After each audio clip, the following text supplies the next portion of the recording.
Good morning, Astronomy 1010. And I do mean Astronomy 1010, as last class I started off by calling you Astronomy 1020.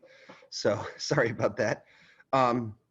Today we're going to continue our lesson on Greek astronomy, and then we're going to do a problem set, homework number 3, on the history of Greek astronomy and Kepler's laws and things like that.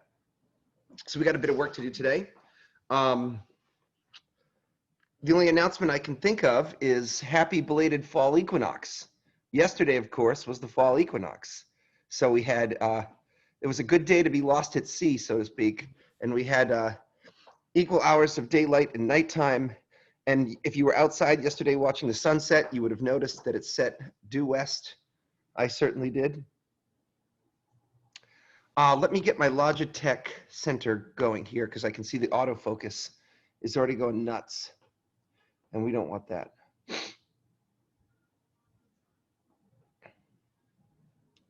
We're going to transition from Greek astronomy into Copernican astronomy, but we have to talk about Aristotle and we have to talk about Ptolemy. So those are some jobs that I need to do. Okay, so our autofocus is deactivated. Let's go to our main viewer here. And let's pick up where we left off last time, dealing with Greek astronomy.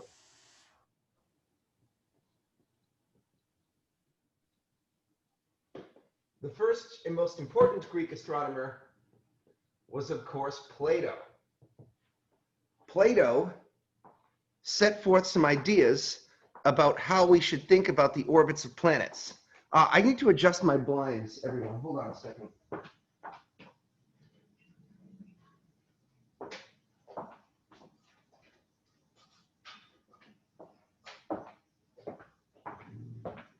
So what do you guys remember about Plato? How did he believe the planets move throughout the heavens? He believed their orbits must be perfect circles. Yes. So Plato believed the orbits of planets must be absolutely perfect circles. He believed that's the only place a circle could be perfect, was in the heavens. He also believed that all planets should be perfect spheres. That's right. Free from blemish. And Earth was the center of the solar system. And that's right. And then we have a geocentric universe. He had many interesting ideas, but well, Frank, it's not off topic. It's very much related to what we've been talking in our class. And to answer your question about why the days are getting shorter, all you have to do, Frank, is review our slides on the path of the sun throughout the year, right?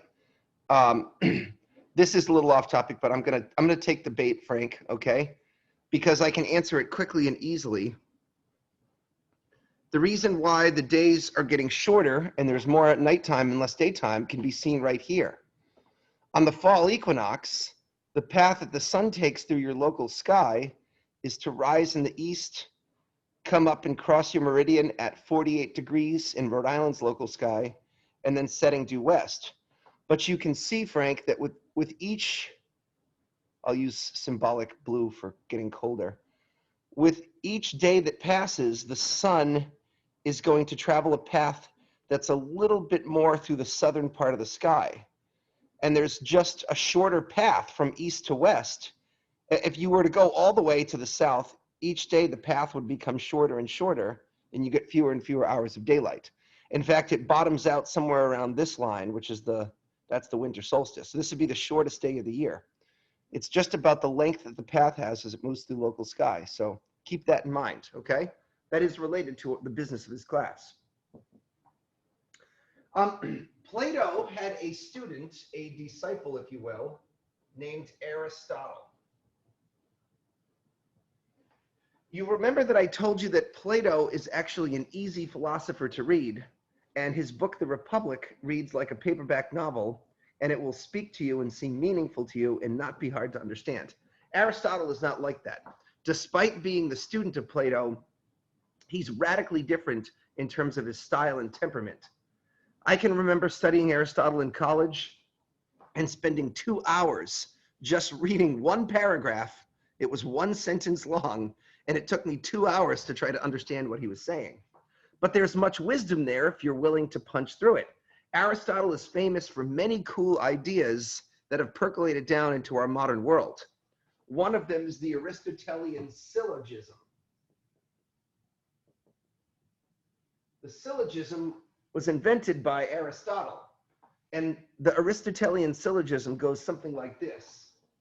If A implies B, if B implies C, you guys know how the rest of that goes, right? Oh, geez. I mean, I'm C guessing. implies D, and D implies E. No. A No. implies C, right? If A is equal to B, if B is equal to C, then A must be equal to C. This is the basis for mathematical logic, for computer science, for all kinds of things. This isn't so easy if you're the first person to think it up. Aristotle was an organizer and a classifier of things. And he tackled the problem of astronomy in his book on physics. In fact, let's think about this. Physics is called physics today because Aristotle called it physics. That's why his first book on the motions of bodies was called Physics. And Aristotle set out to understand the orbits of the planets. He argues strongly for an Earth-centered universe. And Aristotle is down with the perfect circles, and he's down with the perfect spheres, okay? So those are things that he would agree with. But he had a slightly different attitude towards understanding the heavens. And that is that Aristotle, and this is what makes him much more like a modern scientist than Plato was, Aristotle wanted to build a working model of the solar system. So Aristotle set out to build a working model of the solar system. And in some senses, that's very much like what a modern scientist does today. Some people see science and physics as a model or a map of nature. And you observe nature and you try to build a map of it, and you're constantly improving your map as time goes on. The map will never be finished because you can always add more details. So building a model of the solar system, he had some hits and he had some misses. Let's take a look at them here. Remember that the Greeks and Aristotle's model did get quite a few things right. And I just want to make sure that you guys remember what we talked about on Monday. What's cool about this diagram here? What did they get right? You remember, right? What did they get correct about this model? The order of the planets. Yeah. Do you remember how they did that? How did they know it went Mercury, Venus, Mars, Jupiter, Saturn? Oh, that's a detail that's maybe too much. You can't remember that detail? People don't like details in this class?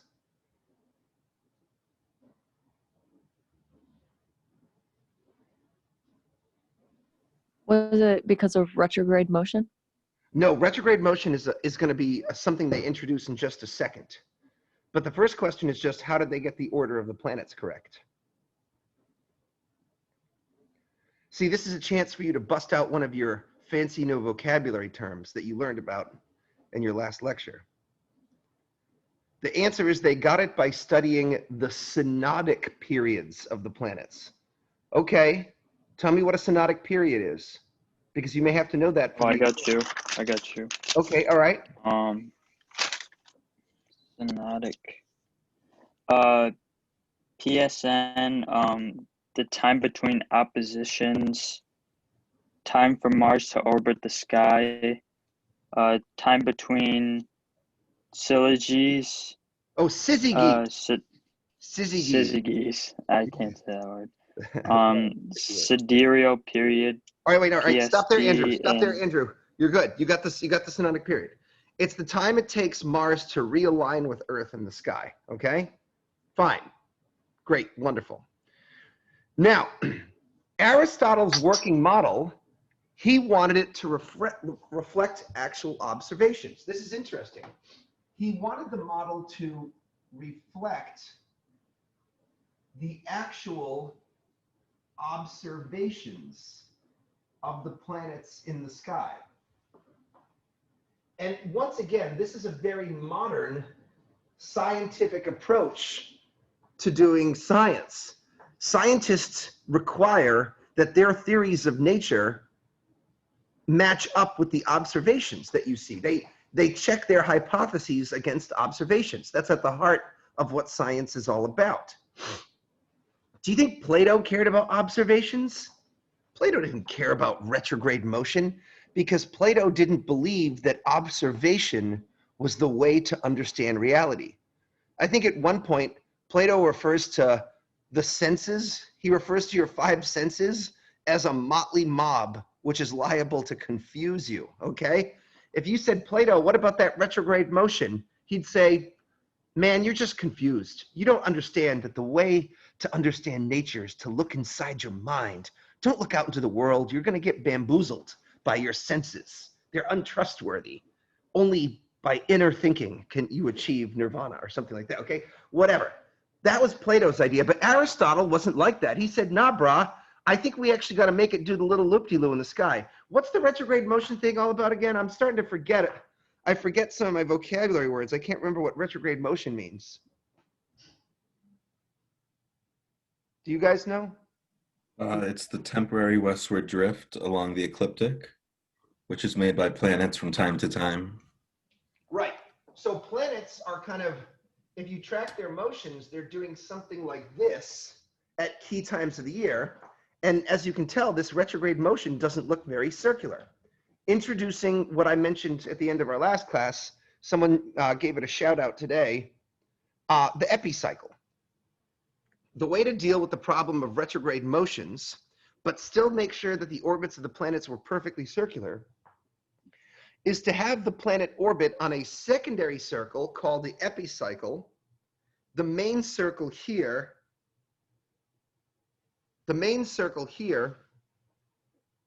is called the deferent.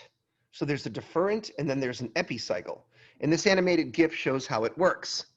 The planet is mostly drifting along the deferent, but the epicycle is rotating backwards slowly so that once per synodic orbit, once per alignment, the planet will actually do this retrograde motion. This can actually model the observations of the planetary motions, but they also preserve Plato's conception that only perfect circles can describe the motions of the heavens. Now, Aristotle didn't invent the epicycle. His friends Eudoxus and Apollonius did, but they worked together on the model. I'm just going to lie to you a little bit because it's easier than telling you the truth, okay? But because we have a limited number of philosophers to study, we'll say that he helped develop, this may not entirely be true, helped develop epicycles. And the epicycles, if I did not properly define them last time, is a secondary circular orbit whose job is to describe retrograde motion. That's the definition of epicycle, right? I'm sorry, could you say that one more time? That's the definition of epicycle. Yeah, I'm not doing a very good job of it. I wrote secondary circular orbit, and then I put an arrow to retrograde motion. Are you going to understand what that I can't means? see it. Okay, all right, hold on. Let's do it right then. An epicycle. Can you see this, Bella? It's a little Yes, crappy. I can see it. I like if you lowered the screen, I would have been able to see what you wrote. That's what I meant. Like I couldn't see it. It is a little fuzzy, I guess. I wonder if I adjusted that Logitech focus. I'm going to try It's just out of something the here. screen. You can't see it because the camera isn't like not in the I'm sorry, can you say that again? like everything. The bottom of the whiteboard isn't in our range. View. Oh. Oh, it wasn't Yeah, I mine. can't see it either. Well, You just someone need to listen load the camera. That's it. Let's listen to some new retro wave. Sounds good, guys. Okay. All right. Here. Why don't we pull it closer, and then I will move my screen more, okay? Hopefully the combination of those two moves will help. Let me know if it's not working, okay?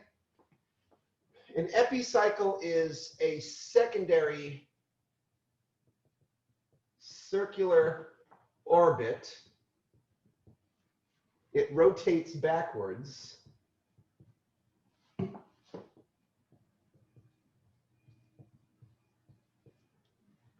Used to explain retrograde motion.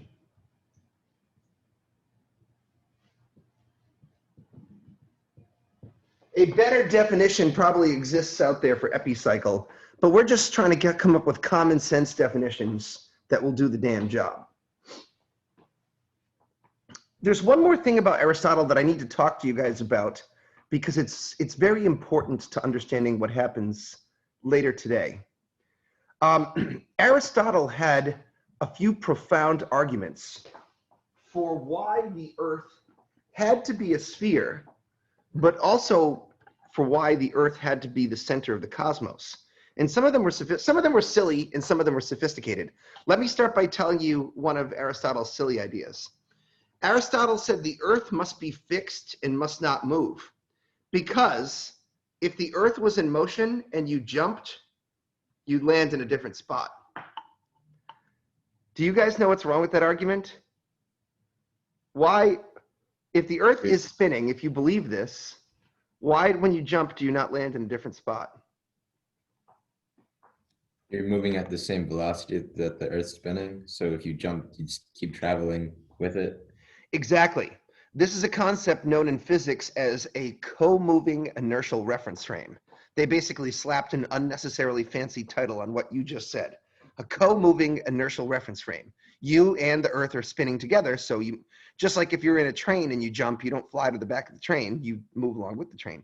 But they didn't have the concept of a co-moving inertial reference frame at that time. So that was a blunder that they could have thought their way through. But here's a couple of things that Aristotle said that were actually quite clever.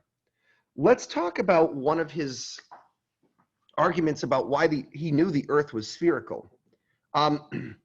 Aristotle mentions a partial solar eclipse. Let me try that again. A partial lunar eclipse. You guys will remember that during a partial lunar eclipse, here's the diagram. What? Get out of here. Just show me the bloody picture. In a partial lunar eclipse, control minus. Okay, here we go. In a partial lunar eclipse, the moon travels halfway in between the dark shadow called the umbra and the partial shadow called the penumbra. So part of the moon goes into the very dark shadow and part of it is in the partial shadow. And what that looks like is it looks something like this. Aristotle understood that it was Earth that was blocking the sun. And he argues to his fellow contemporaries, guys, check out the Terminator. This is Earth's shadow on the moon. And you can see that Earth's shadow is curved. And that tells us that the Earth has to be a sphere. That's a pretty dope observation, if you ask me. It's something that anyone could look at. And if you just slow down and think about what's going on there, you realize I have to be living on top of a sphere. So they already knew that Earth was floating as a sphere in space. But I want to try to explain Aristotle's argument of why the sphere of Earth could not be moving and had to be the center of the cosmos. So this is another thing under the heading of Aristotle. I'm going to have to erase here. Everyone, do I have your permission to erase?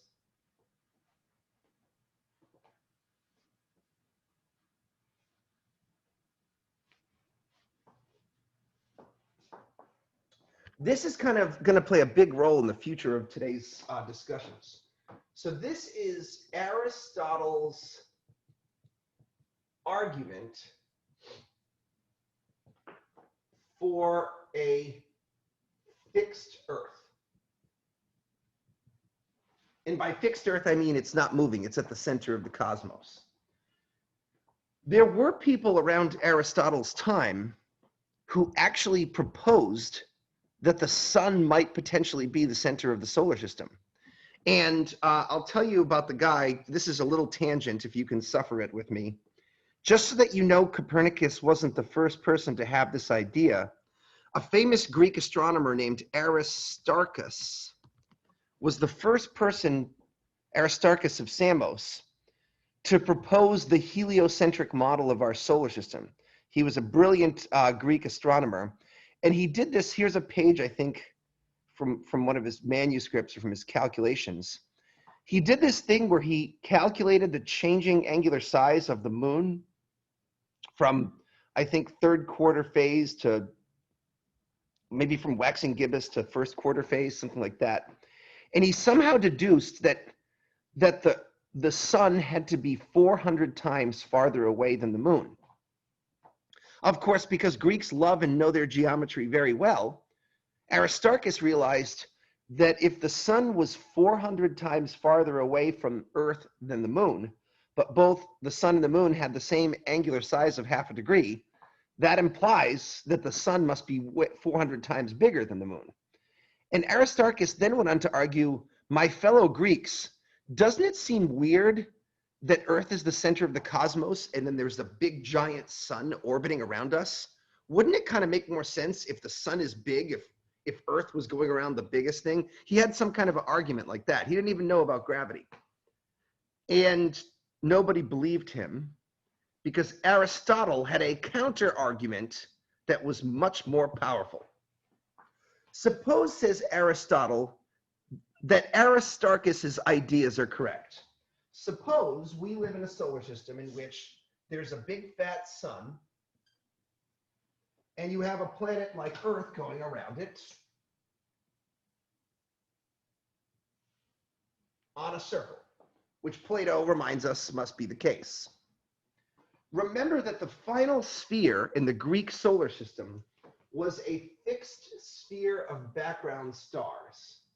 So this is the sphere of background stars. And what I'm going to do is I'm going to put two stars on this sphere. I'm going to put a single star here. I'm going to call that letter A. That's my A star. And I'm going to put a second star here. I'm going to call that my B star. These stars will appear on the sky of a Greek observer. And they will appear separated by some angular separation. Let's take a look at it.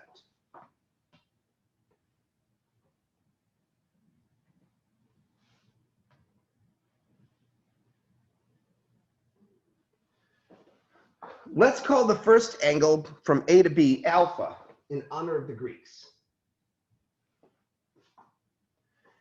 Aristotle argues that if Earth were to move, at some point it would find itself on the other side of the sun, say over here. And at that point, the angular separation between the stars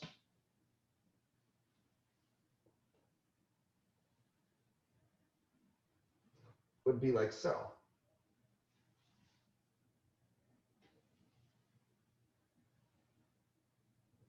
Ooh, I did that pretty good. Let's call this angle beta. What can you guys tell me about alpha versus beta?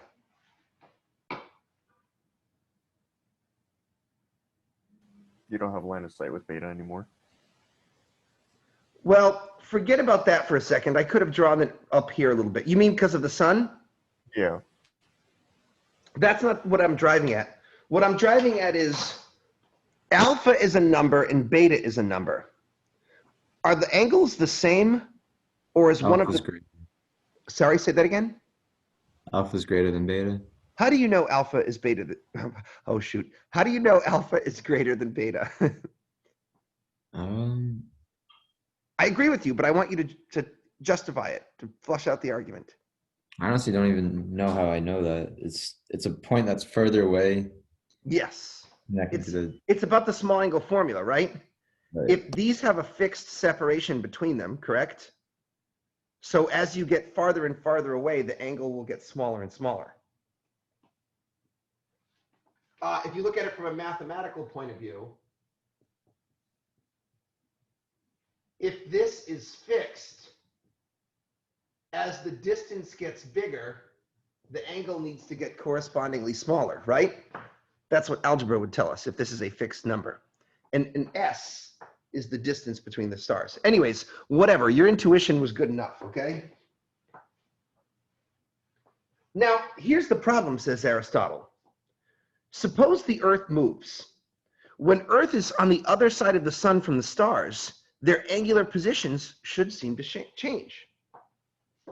But, argues Aristotle, I have never seen the angular positions between the stars change.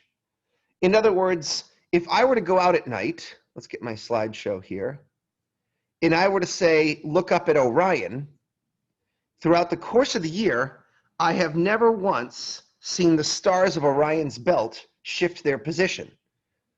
If what people say about the Earth moving was true, then when I'm close to the stars, I should see them dink, dink, dink.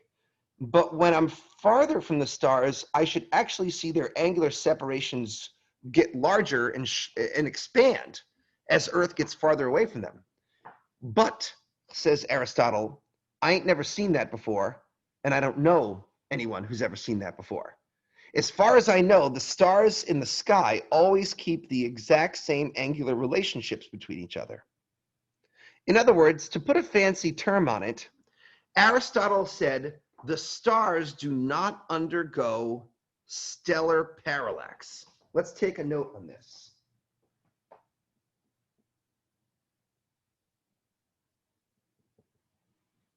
Stars do not, let's write seem to exhibit. Here's your $10 vocabulary phrase here, stellar parallax.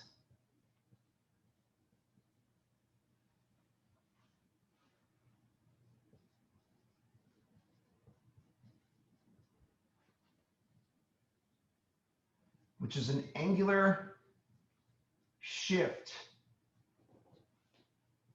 in the positions of stars.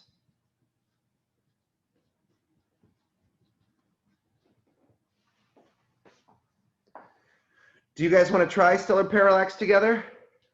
Let's give you a second to finish writing that.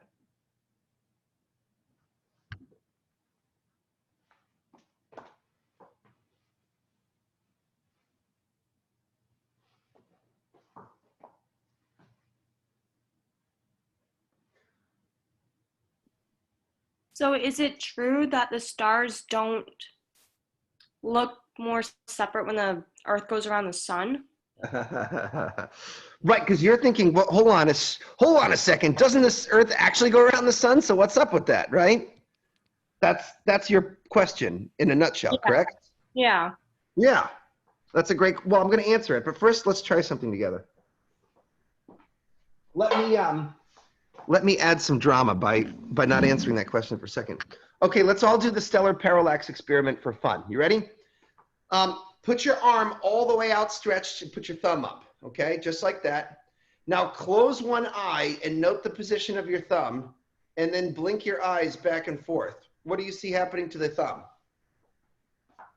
You have to have your thumb out, right? Yeah. Can you see your thumb doing this? You see that, right? That's stellar parallax. Now, someone asked me, I don't know who you were, a cool question. Don't start. In fact, let me answer that question by asking you a different question. To see if anyone else understands, there's something wrong with this argument. In theory, stars should do this because Earth does go around the sun. Why is it that, this is brilliant logic, by the way. This is a mathematical argument. It's about as foolproof as it should come, but he made one faulty assumption. What's the faulty assumption that he made? That both angles are the same? No. He did not argue that those angles would be the same. Well, I guess it depends on how you're phrasing this. The argument is that Yeah, maybe I screwed this up already.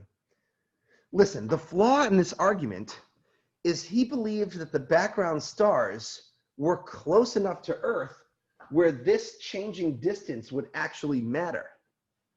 Remember that in the Greek cosmology, let me get out of here.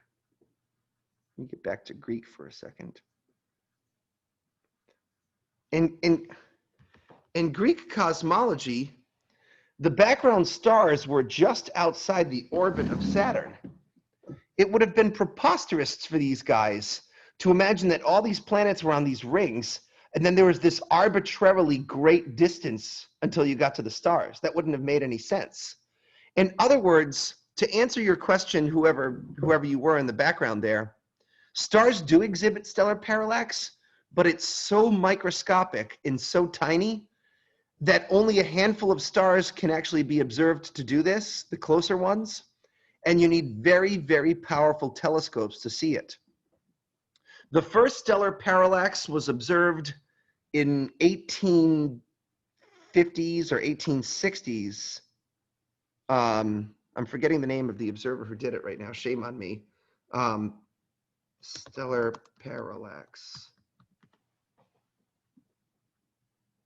There's a whole damn Wikipedia page about it because it turns out that parallax is a very important tool in astronomy. Yes. Friedrich Bessel, how could I forget Bessel, made the first successful parallax measurement in 1838 using a Fraunhofer heliometer, which is basically a big-ass fancy telescope, okay? And he measured it for the star 61 Cygni, okay? So stellar parallax was there.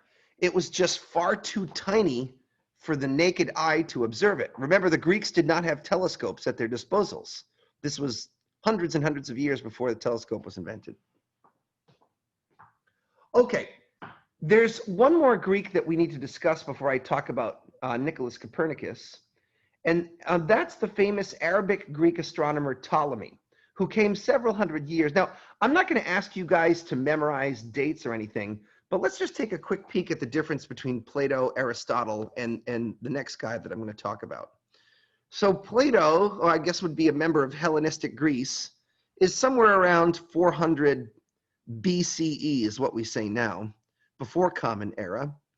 And Aristotle was, also in Hellenistic Greece around 400 before Common Era. Our next philosopher, astronomer, mathematician is 100 AD, which is like 500 years after Plato and Aristotle. So people kicked this model around like a hacky sack for hundreds of years, tinkering with it, making it better. And then this guy came along who was a master mathematician, and he really went nuts improving the quality of this model. His name was Ptolemy, and he's an Arabic Greek astronomer, not the brother of Cleopatra, okay? Don't confuse him with that Ptolemy. At least I don't think he was.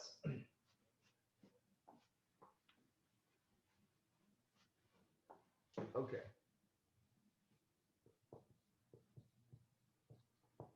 Ptolemy was an Arabic / Greek. You might call him a mathematician.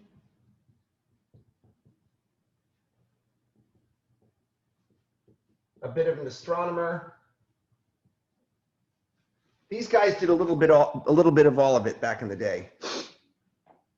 His claim to fame was that he used many, many, many epicycles.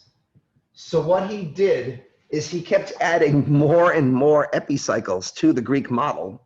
He used many epicycles to perfect the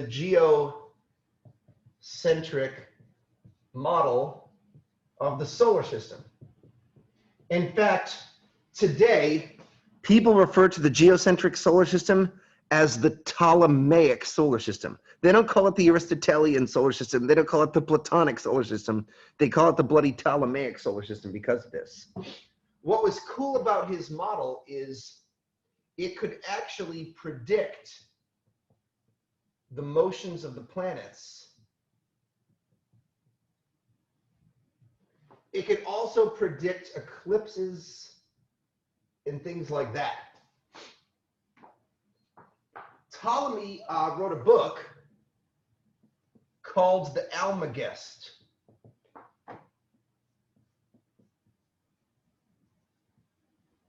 You could think of this as a textbook for astronomy. So around 100 AD, this became the new textbook for astronomy.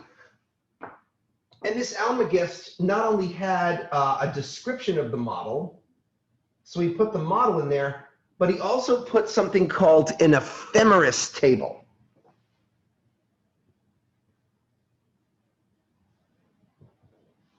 The Ephemeris Table would give you the positions of the planets and the stars.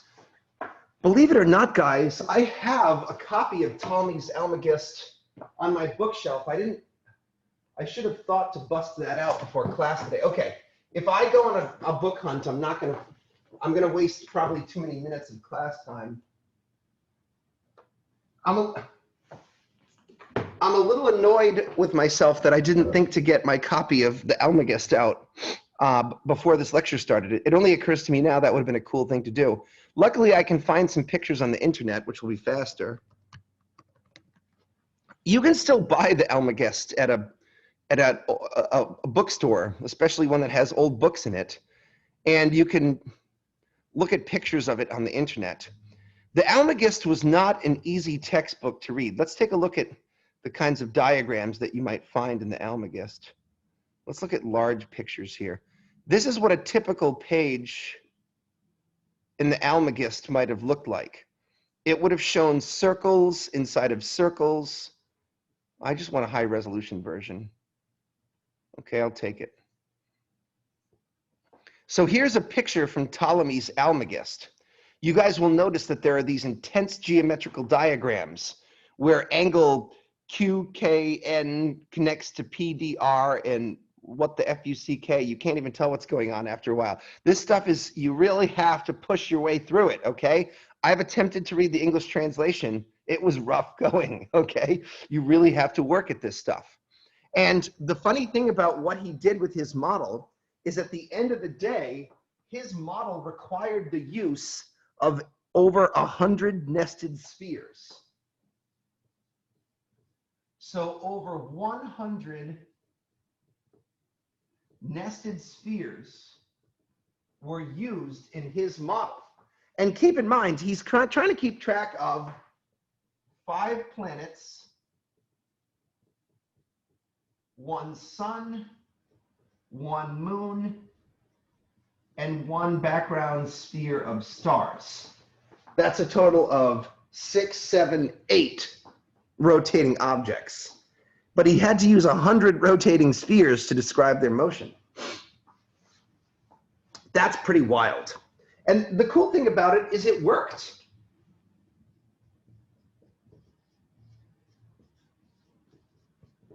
You could go out and you could observe an eclipse, and the eclipse would happen roughly the right day and roughly the right time that Ptolemy had predicted.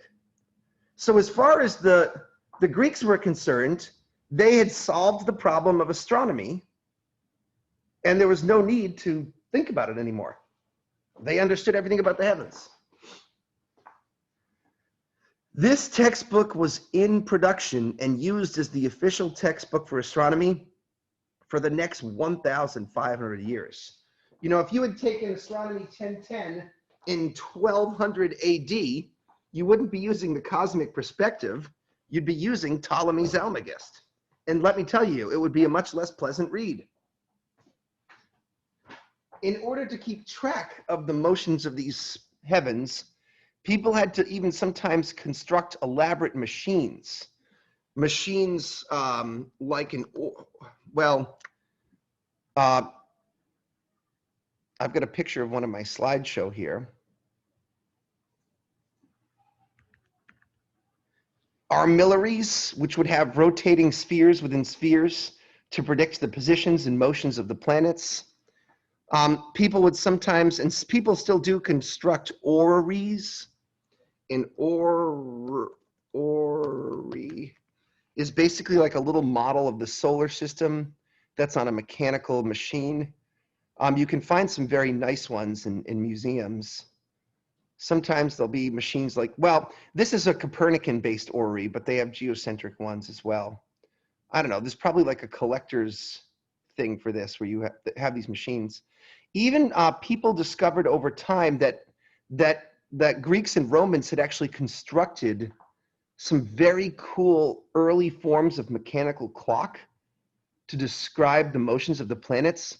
One that I can really recommend, a cool Wikipedia read if you want to just read some wacky history shit, it's called the Antikythera mechanism.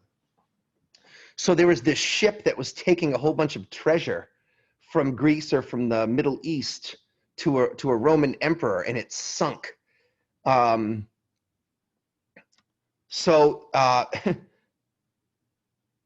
They discovered the shipwreck in I think it was the 90s, right? Oh, I'm sorry. It was found in 1902, excuse me, the 1900s, and they discovered in this shipwreck this old rusted mechanical clock. But when they dated it to like around Ptolemy's time, around 100 AD or so, they realized that this mechanical apparatus predated the mechanical watch by like 300 or 400 years. So some nutty scientist had actually invented a mechanical clock hundreds of years before anyone else did. And people have since tried to look at the machinery and reconstruct how it worked. And there are some various ideas about what it would be like, but they believe the purpose was actually to keep track of the rotations of planets using the Ptolemaic model. So here's the idea. It would have this box with a hand crank and you can turn and rotate planets. That's some cool stuff. That's some Harry Potter shit right there, okay? This is like ancient wizard wisdom that was lost at the bottom of the sea. Who knows who invented this thing or what its purpose might have been. But in any case, read the Wikipedia page on the Antikythera mechanism. It's pretty wild. So people had a working model of the solar system, and they probably had these ingenious devices to try to keep track of all of those hundreds of rotating spheres. However, as you now know today, the Greek geocentric view of the solar system was not philosophically correct. The Earth is not the center of the cosmos. We know that for certain. And because it was not philosophically true, as the years ticked away, there became a slow but steady divergence between the geocentric Ptolemaic model and the actual observations of the planets. So that if we fast forwarded by 1,000 years or so, we eventually get to a point where there are so many errors in the Ptolemaic model that even the most casual astronomer starts to realize that they did something wrong and something got screwed up along the way. And that's where our homeboy Nicholas Copernicus comes into play, all right? So let's look at this Copernican revolution. Nicholas Copernicus was a Polish cleric, and if you look at the time period here, this is like 1500 Common Era, right? So this is like 1,400 years after Ptolemy had made his model. That's how long his model worked. And Copernicus got disappointed that it required so many nested rotating spheres. You needed so many Antikythera mechanisms just to be able to keep track of these things. And he felt that people had gone astray from Plato's original idea. Plato's original idea, he argued, was a simple and elegant solar system in which the planets traveled on perfect circles. Believe it or not, Copernicus put the sun at the center of the solar system to kind of return to a Platonic ideal rather than to deviate from it. And he discovered that if he placed the sun at the solar system, he could make a sort of working model of the solar system that kind of predicted the planets roughly as well as Ptolemy's did, but it had one key advantage. He could now describe the reason that retrograde motion happens. And this is why it happens today. Let's take a look at this. As Earth goes around the sun and as Mars goes around the sun, Earth and Mars are both moving eastward along their ecliptics, but Mars is moving slower than Earth is, right? It's not moving at the same rate. So at first, Earth catches up to Mars, and we can see from positions 1, 2, 3 that Mars is drifting eastward along the ecliptic. So for reference, this is east here, okay? Now, notice that in positions 4, 5, and 6, when Earth starts to go past Mars and laps it in orbit, Earth gets ahead of Mars, so Mars now seems to drift westward along the ecliptic. But then in positions 7, 8, and 9, as Earth and Mars both move along in their orbits, we can see Mars starts to kind of drift backward east again. This is actually why retrograde motion happens. In fact, if you think about it, guys, especially if you think about this part right here, what does this reminds me of something that we just talked about. What does this little angular shift remind you of?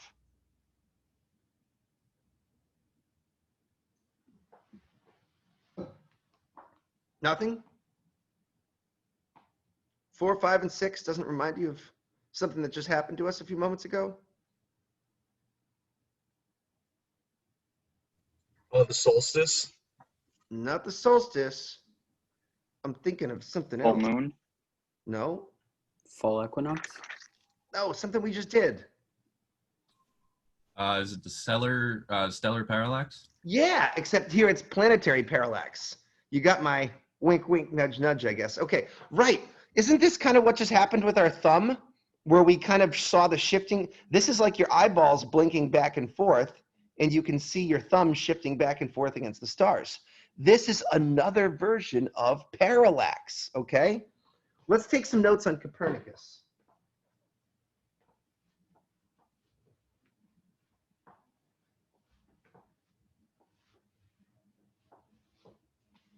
Okay.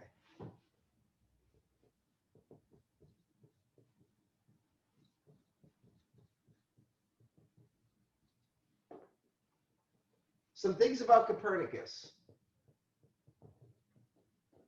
A Polish astronomer, a bit of a mathematician, and also a cleric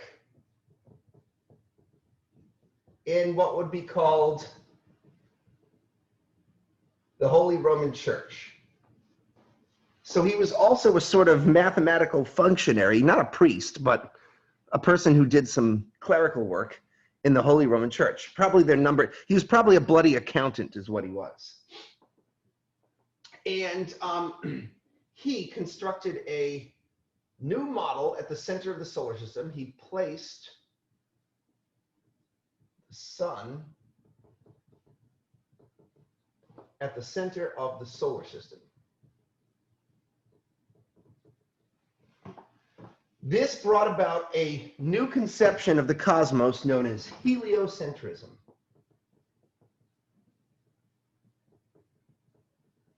So he was the inventor of well, I guess you could say Aristarchus did it first, but supposedly he didn't know about Aristarchus. He also found that his new heliocentric model had a new description of retrograde motion.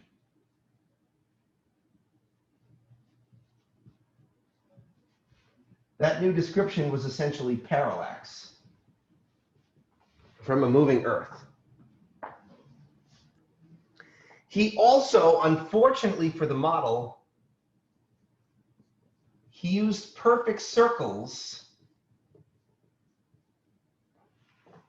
in an attempt to return his model to the Platonic ideal. This actually turned out to be one of the reasons why his model didn't work very well. And he also wrote a book, which is kind of historically interesting, right? And the book that he wrote, they call it De Revolutionibus Celestium Orbium. But the nickname for it is, well, let's see if we can write that. I'm going to spell this wrong, okay? My Latin is rusty. Revolutionibus. I think it's Celestium Orbium. He wrote that book, right? Say that? He wrote that book, right? He wrote this book.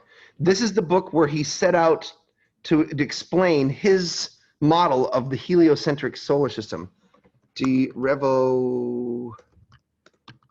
Yeah. You'll notice that I didn't spell it quite that well because my Latin is not so great. De revolutionibus orbium celestium, on the revolution of the orbits of the heavens or something like that, right? And in it, here's a page from Copernicus's. This is what's so cool about the internet, man. You can just go and find pages from Copernicus's De Revolutionibus printed out here in his own handwriting, right? He probably, well, maybe he had a couple of clerks, but I'd like to think that this was Copernicus's very neat handwriting. And you can see here, look, Mercury, Venus, there's Mars, that's Jove or Jupiter, there's Saturn, and there's Stellaris Fixus. Basically, these are the fixed stars. I don't know what that, Mobius, the moving fixed stars. How cool is that, right? And here's Sol at the center of the solar system. Now, here's the deal. During the intervening 1,000 years, the Holy Roman Church became the dominant political institution in Europe. They were not just a religious organization, they were also a political organization. And there were philosophers who had come between Ptolemy and Copernicus, philosophers in particular like St. Thomas Aquinas and St. Thomas Augustine, who had used Aristotelian logic, like those are Aristotle syllogisms, to prove the existence of God. They wanted to use Aristotle's logic to prove that God existed. And one of the unfortunate consequences that that had was it created a backdoor deification of Aristotle. Because if you need Aristotle's logic to prove God exists, what if Aristotle's logic comes out to be faulty? Then you've opened up a whole can of bad on yourself, haven't you? Copernicus was an educated person, and he knew that if he placed the sun at the center of the solar system, he would basically be saying Aristotle didn't know what he was talking about concerning the heavens. Remember, space and the heavens were the same thing for these people, right? It was the land of the gods. So it's kind of like saying Aristotle doesn't understand the gods. Never mind the fact that though he was a pre-Christian person who wouldn't have thought too much of Christianity. But anyways, to deal with this, Copernicus wrote a foreword to his book De Revolutionibus where he says, friends, I understand it might be a little unsettling for some of us to have Earth no longer be the center of the solar system. And it might offend you, in fact, that the sun is now the center of the solar system. Well, if that's the case, perhaps you could just think of my model as a mathematical model. It doesn't have to be philosophically true, but check it out. I got a pretty good description of retrograde motion, am I right? And he went on like that so that he could kind of protect himself. But he decided to, you know, he played it safe. It said that he did not allow the book to be publicly published until his deathbed. When he was lying in his deathbed, they showed him the proofs of the pages, and he gave it the okay, and he said, okay, guys, I'm checking out here, so you can't burn me at the stake or whatever you did to Giordano Bruno. You can't pour molten lead down my throat like they used to do to their friends, okay? So I'm going to be out of here, and you guys now have to think about my model. And at that point, people started to study Copernicus's model, but they weren't completely won over, not only because of the philosophical implications, but also because Copernicus made the mistake of using perfect circles for his orbits, and the perfect circles didn't allow him to match the planetary motions to their observations. In other words, if you looked at Ptolemy's prediction of an eclipse, the eclipse might be 20 minutes, 30 minutes late. And then you look at Copernicus's model, and it turns out that the eclipse is 20 minutes or 30 minutes early. So it's kind of hard to say that one has definitely got an edge over the other. They are both flawed in their descriptions of the observations. This started off a new debate throughout European circles, a debate that would define astronomy for the next, well, thousands. I can't see the bottom of the. I just erased it. I just said that he wrote a book called De Revolutionibus. It's not that important. All right. Go back and watch the video later if you need that one sentence. It's not that important. Trust me, we got bigger fish to fry. All right. Sorry about that. I'll be sure to ask next time, Andrew. I apologize. I'll work on that. It's all right. I need a fresh one. I need a fresh marker here. Okay, so we are now entering a debate or a part of our lecture where we are going to debate heliocentrism versus geocentrism. Neither model could win over the astronomers of the day or the philosophers of the day, because neither model, neither Copernicus's nor Ptolemy's, had a superior edge in predicting the observations of planets. Was the solar system, this wasn't their solar system, this is their universe. Was Earth the center of the universe, or was the sun the center of the universe? So this is sun-centered versus Earth-centered. And 100 years after Copernicus lived, a legendary astronomer stepped onto the scene to try to resolve the debate between heliocentrism versus geocentrism. Introducing Tycho Brahi, an astronomer you may never have heard about before, but one you will never forget. Tycho Brahi was a Danish astronomer and a favorite of King, oh, I want to say Leopold, but I could be messing that up. I've got some slide pictures on him as well. So Tycho Brahe is one of the most colorful astronomers in the history of astronomy. Here's a little illustration of him. You can tell that he's a rich fellow. He's a rich guy who likes to party with the king. And he was a hardcore alcoholic and a loudmouth and kind of a jerk. And he would get into fights at parties with the king. The king loved him for this reason. He was a cool guy to party with, okay? In fact, supposedly, as the story goes, Tycho Brahe had his nose cut off in a duel with another gentleman over who was the greater mathematician. So Tycho Brahe got drunk at a party and had a sword fight with some other count or noble over who's the better mathematician. Tycho Brahe lost the fight. He got his nose cut off by a sword, and they replaced it with a lump of gold. So he had a golden nose. Now, here he is, a 1586 portrait of him. That's about 100 years after Copernicus. And I'm trying to think about who the, what was the name of the king?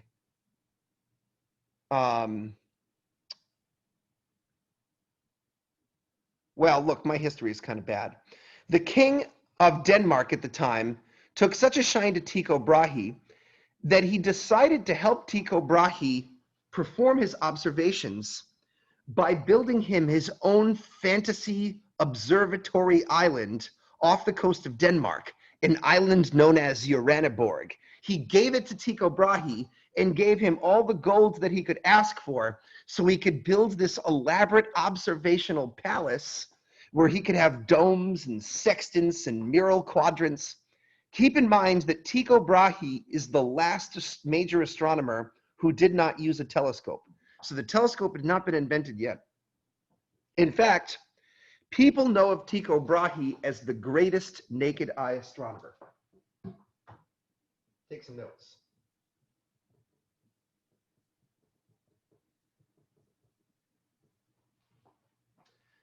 Danish astronomer, friend to King something or other. Sorry about that. He's considered the greatest naked eye astronomer ever to live. Tycho Brahe built his own observatory island, Uraniborg. By the way, Uraniborg still exists today off the coast of Denmark, or the island does, but I think it's called something really boring like Sven or something. Okay, so Uraniborg was a state-of-the-art observatory.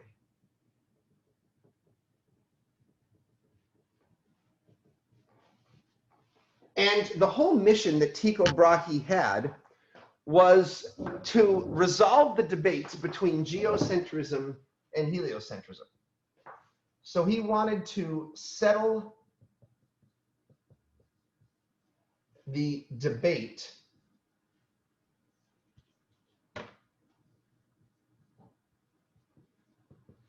and of course the debate that he wanted to settle was the heliocentric versus the geocentric solar system.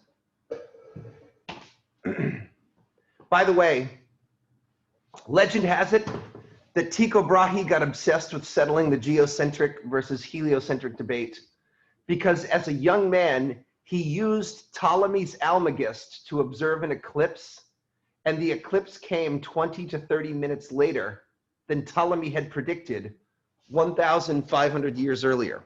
And this drove Tycho Brahi insane that a man thousands of years before his time would have known the date of the eclipse and would have come so close to predicting it, but that 30 minutes discrepancy, he couldn't understand why he had come so close but was off by 30 minutes. That's how he ended up becoming an astronomer, which is kind of cool. That's very modern scientific of him, right? To use observations to sort of, to take interest in the discrepancy in the observations. The way Tycho Brahe went about settling this debate, see if you can follow the logic here. Tycho Brahe mapped and charted every star in the sky. So every star's position to a positional resolution of 3 minutes of arc. To a 3 arc minute precision. Basically, he charted every star in the sky's position to the limit that the naked eye would allow.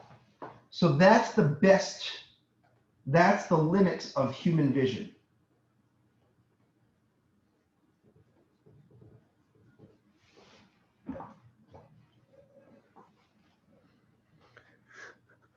Also,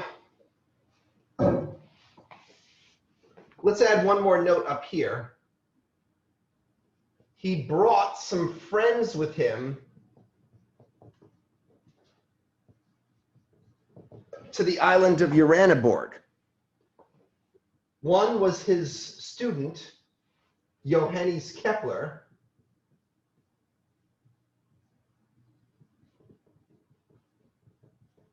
Johannes Kepler was his graduate student and a German mathematician. And a dwarf whose name I don't know. And the dwarf Is that where Kepler's law comes from? Yeah, from his graduate student, Johannes Kepler. We're going to talk about him next. What's the name of the island? I'm sorry, could you ask me the question one more time? What's the name of the island? The island? Yeah. Uraniborg. Okay. Thank you. Let's show some, I don't have a ton of slides in this, but I'll show you a few pictures to burn it. So here's a little illustration made in God knows when. Anyone good at reading Roman numerals here? Someone made this illustration of what Uraniborg would have looked like. And here's another famous woodcut. This shows the great astronomer Tycho Brahe with Kepler and the dwarf. I'm not sure who is who here because the perspective is a little weird. But this is them doing various astronomical tasks together. I guess he had a pet dog. That's kind of cool.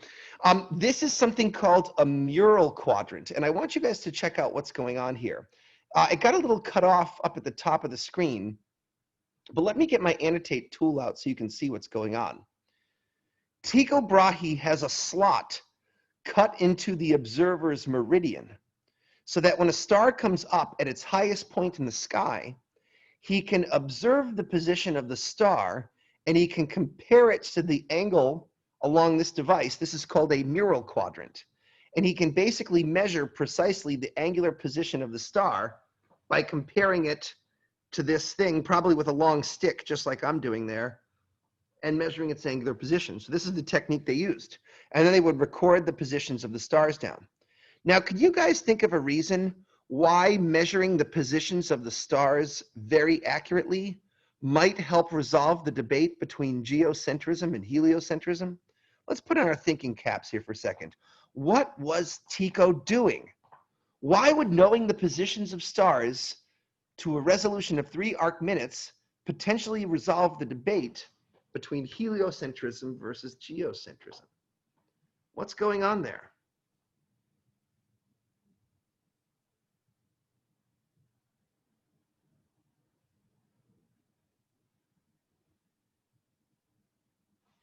Maybe you need a hint, huh?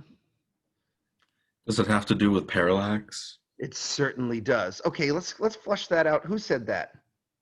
Jake. Hey, I'm sorry. One more time. Jake. Oh, Jake. Jake, sorry. Yeah, Jake, you're good today. Jake, that's exactly the idea, right? So, Jake, can you walk us through that here? Because I'm not sure everyone understands you. I'm not sure I understand you. No, I understand you, but help me make sure that you understand you. Why would parallax determine geocentrism versus heliocentrism?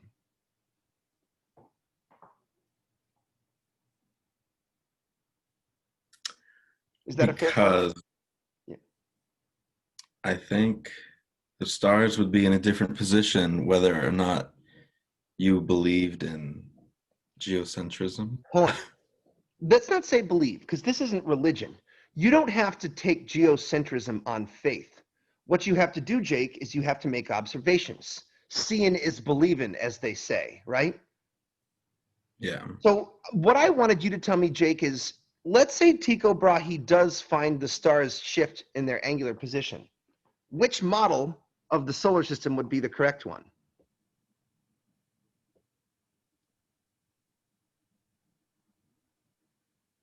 Look, he's got two possibilities.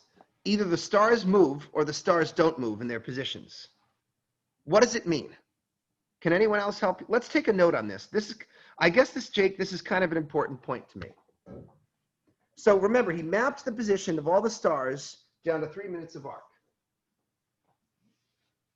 So the idea goes like this. If stars shift position, then one of those theories is true. If the stars are fixed.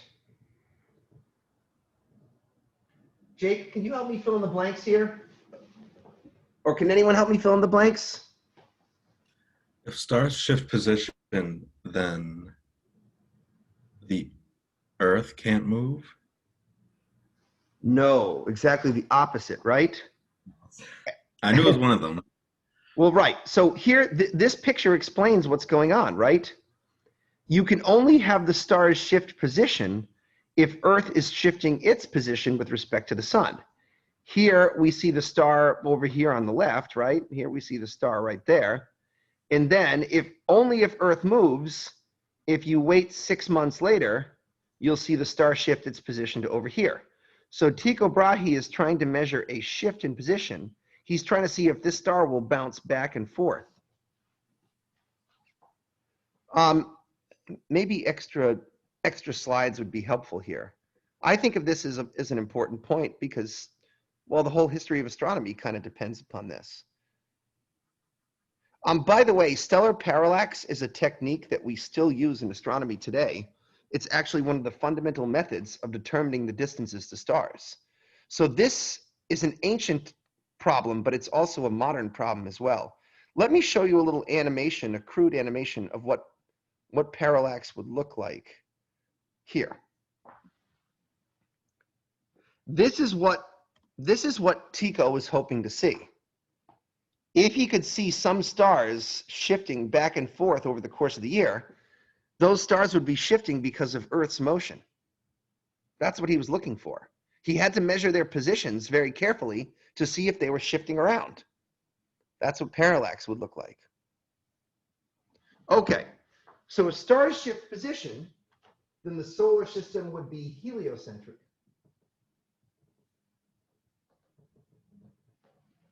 If the stars are fixed, then the solar system would be geocentric.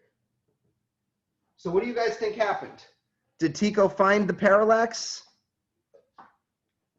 So this is all about did he find parallax?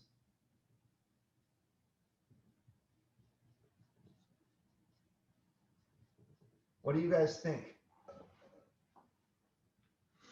Take a guess.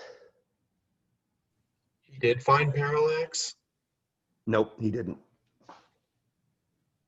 So which model was he to conclude was the correct model of our solar system?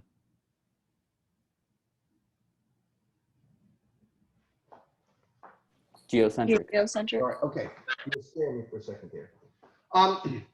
As I mentioned with one of our students asked earlier, the reason why he did not find parallax, if you guys will allow me to indulge me for a second, they probably have a reference to parallax here. But let's do stellar parallax again. Remember how I told you stellar parallax wasn't discovered until 1839 with a powerful telescope? The parallax shift that they measured, I was hoping to find the value. I bet it's less than an arc second. Under an arc second, right?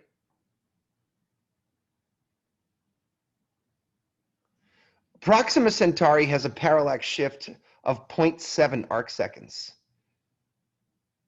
Oh, P Cygni. Actually, you know what I'll do? I'll just click on P Cygni, 61 Cygni, and it'll tell me the parallax shift right here. The parallax shift is 300 milli-arc seconds, or 0.3 arc seconds. How does that compare to Tycho's resolution? So the parallax shift of that star was 0.3 arc seconds. But how carefully had Tycho observed the positions of stars? 3 arc minutes. So how many times smaller than his positional resolution was the parallax shift of a nearby star? What's the difference between 3 arc minutes and 0.3 arc seconds? How many arc seconds per arc minute? 60. Therefore, this was 600 times smaller than he could observe with the naked eye. 600 times smaller, right? That's pretty wild. No wonder he didn't find stellar parallax. So what's Tycho supposed to conclude then? Geocentrism. But Tycho Brahi made 2 other observations that challenged his beliefs. I need to kind of speed things along here because I want to get to Kepler's laws. So Tycho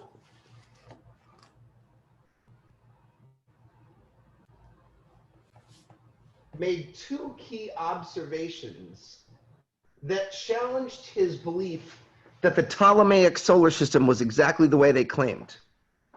The first thing he saw was a comet. Now, Tycho Brahe was probably not the first person to observe a comet, but he was the first person to understand that that comet had to be a thing that was in outer space, not in Earth's atmosphere. What's neat about a comet is you can see comets easily with the naked eye. We actually had one this past summer. Did anyone actually see the comet this summer? It looked kind of like this in the sky. A comet came around this summer that was pretty wild to look at. I saw it through binoculars a few times. It looks like a big fuzzy patch in the sky, and it kind of comes in close to the sun and then it disappears after a month or two. Can anyone think of why? I may not have explained this well enough, but why would a comet challenge the geocentric solar system? I'm going to tell you the answer because I don't think I gave you enough to get it. Because it would appear as though it's orbiting. Well, its orbit being non-circular would probably be part of it. But the bigger issue was that a comet is a transient phenomenon. And Aristotle and Plato, they had claimed that the heavens were, the word is immutable. And immutable means unchanging with time. In other words, a comet, not a condom, a comet is a transient phenomenon. It's a random phenomenon. It comes and goes. Boy, I really don't want to continue this analogy here. Okay, so a comet is something that appears and disappears and is not part of an eternal, immutable cosmos. The second observation that Tycho made was he saw a nova. And a nova is Latin for a new star. And what Tycho saw was 1 year while he was observing the heavens, suddenly a star that had never appeared before showed up. And once more, this challenged the idea that the heavens were immutable and unchanging, right? By the way, Tycho Brahi, of course, carefully recorded the positions of all the stars in the sky. Do you want to see what it looks like if you take a modern telescope and point at Tycho's new star? That's what we see today. This is known as Tycho's supernova. Tycho had actually witnessed the explosion, the dramatic death of a high-mass star, and he only saw it appear as a new point of light on the sky. But today, when we point the Chandra X-ray telescope there, you can see this huge expanding shock wave, this bubble of hot ionized gas that is still traveling outwards from the point where Tycho observed it at. So Tycho actually kind of collaborated with us in telling us where we could find a supernova. Today, they know that this is known as Tycho's supernova. Because of this, Tycho Brahe eventually invented his own model of the solar system. Tycho Brahe created a third model where he tried to combine the best parts of geocentrism and heliocentrism. So let's take a look at what's happening here. This is from his book. You can see that the Earth is the center of the universe, and the fixed stars are centered on the Earth. That will account for parallax. Now, the moon is orbiting around Earth, and the sun is orbiting around Earth, just like the Greeks said, but look at the weird twist that he added to it. Now, Mercury, Venus, Mars, Jupiter, Saturn, the planets actually orbit the sun, just like in the Copernican model. And by having the planets orbit the sun, he can keep the description of retrograde motion that Copernicus came up with. Not only that, but Tycho Brahe's model was better at predicting the positions of the planets than either Copernicus's model or the Ptolemaic model. But guess what? Nobody liked Tycho Brahe's model. You know why? Because nobody liked Tycho Brahe because he was a loudmouth and an asshole who would get drunk and sword fight people at parties. And despite his model being the best scientific model, people were prejudiced against Tycho because he was a jerk. Tycho's model probably would have gained acceptance, except something important happened. Tycho died. His bladder burst during a dinner with the king where he drank too much liquor, and he actually got a urinary tract infection and he fell ill. And while he was on his deathbed, he begged Johannes Kepler, his graduate student, please tell the world about my model of the solar system. But guess what Kepler did instead? He waited until Tycho died, then he stole all of his orbital data, particularly for the planet Mars, and he fled Denmark and went to the forests of Germany because Kepler was a secret Copernican who just irrationally believed in Copernicus's sun-centered solar system. In fact, so controversial was what Kepler did that a few years ago, they actually exhumed Tycho Brahe's body from the ground to test it for mercury to see if Kepler might have poisoned him. Okay, so check this out. I want to show you this BBC article. BBC Tycho Brahe exhumed. Check this out. This is an article from 2010, maybe later. The body of a 16th century Danish astronomer is being exhumed in Prague to confirm the cause of his death. He is thought to have died of a bladder infection, but a previous test found traces of mercury in his hair. The plot thickens. Others have suggested he was poisoned.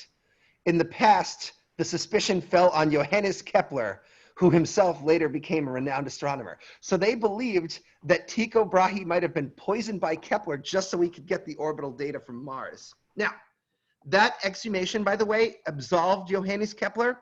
They did find traces of mercury in his body, but because these guys were also doing experiments in alchemy, they were so busy rubbing mercury all over their fingers that a lot of them went insane from mercury poisoning, not realizing it was a highly toxic substance. So they believe his own alchemy dabblings are what led to some of his illness. In any case, we're about to end the class, but we need this for our homeworks today. Introducing our second to last Copernican philosopher. We're going to do Galileo next time, but let's talk about Johannes Kepler, because he did some important stuff.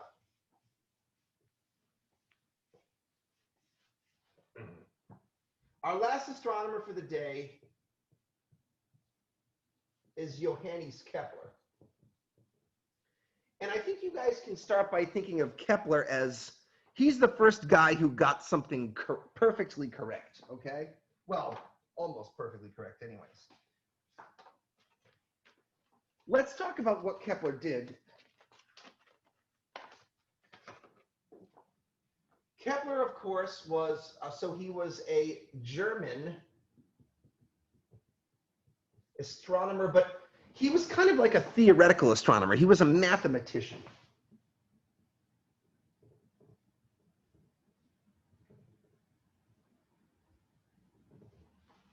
I don't know if I'm supposed to put an I there. I keep screwing that up. So he was a German astronomer, mathematician, and he was the assistant to Tycho Brahi, of course. And he quite literally stole the data for Mars's orbital positions. And then most famously, he decided to fit the orbit of Mars to, wait for it, here it comes, an ellipse. And this is a big deal.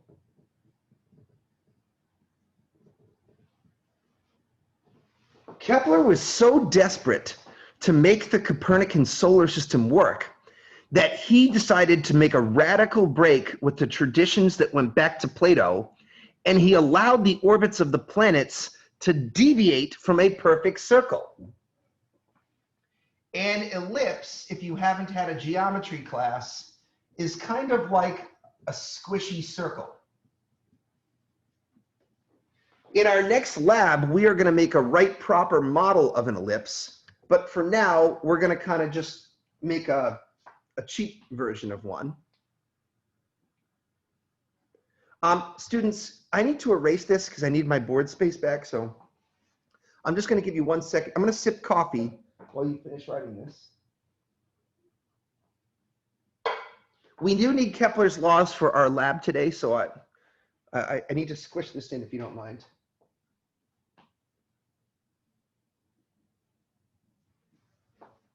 While you guys are copying, I might be able to share my screen and show you a picture of an ellipse here. So we need to make a quick and hasty description. By the way, when we make an ellipse next week in lab, can I make a suggestion to you guys? If you want to do the next lab correctly, what you need to do is you need to have some thumbtacks and a loop of string and a piece of cardboard. We're going to actually make a proper ellipse. Let me show you the setup.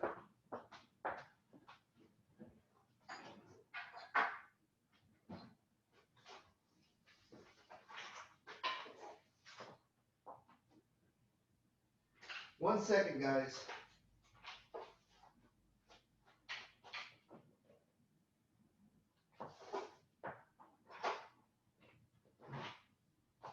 Okay. I lost some things here. Wait a minute, here we go.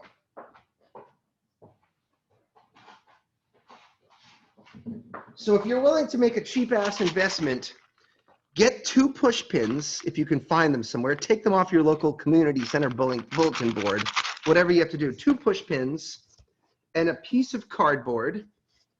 And we're going to take the thumbtacks and the string and just have this for next time, just a little loop of string, like fishing line, dental floss, whatever you can find. We're going to tie it in a knot next time. And we're going to have these thumbtacks and we're going to put them into this cardboard. So if you could have that for next class, if you can find them during the weekend, that would be cool. And what you do to make an ellipse is you place your thumbtacks here and here at the focus points, and you tie your loop of string around the thumbtacks, and by pulling your pencil along the string, keeping it taut, you make this perfect little oval called an ellipse. Here's a little diagram of what an ellipse looks like. The major axis is the long slice through the football. The minor axis is the short slice. And the squishiness of the ellipse is a parameter called the eccentricity. I'm going to erase this here.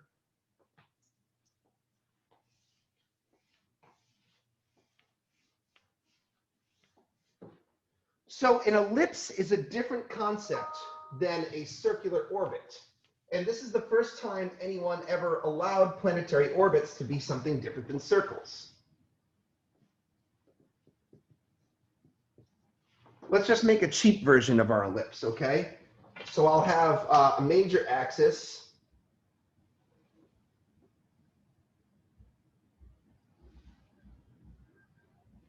And I'll have a minor axis.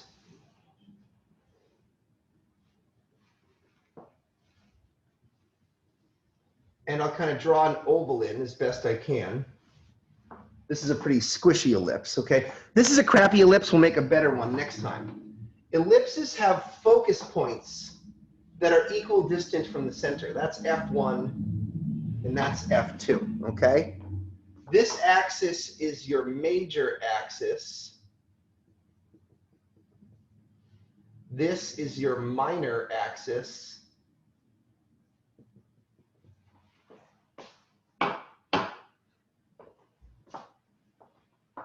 I'm running out of time, so I need to be quick here. The distance from the center to the focus point is called x. The distance from the center to the edge is called a. A is known as the semi-major axis of your orbit. And we can do this slower and more careful next time. The important parameter that defines an ellipse is called the eccentricity, which we are going to give the letter lowercase e. Eccentricity is basically the percent squishiness of your ellipse, okay? You calculate the eccentricity by doing x divided by a.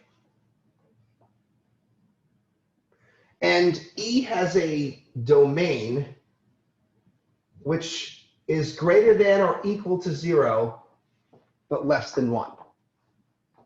Where an eccentricity of 0 is a circle, an eccentricity of 0.5 is an egg shape, and an eccentricity of 0.99 looks like a cigar. A circle is technically a type of ellipse. It's an ellipse with 0 eccentricity. That's worth mentioning. I had to do that pretty quickly here. Please take a second to jot that down. I've got one more set of notes to give you before we go forward here.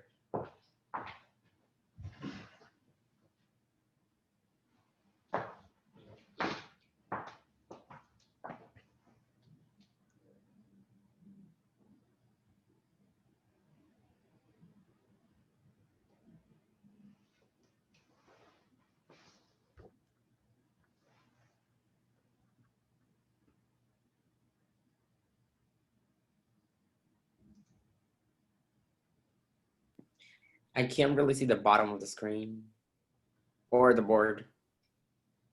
Can you now? Yeah. Thank you.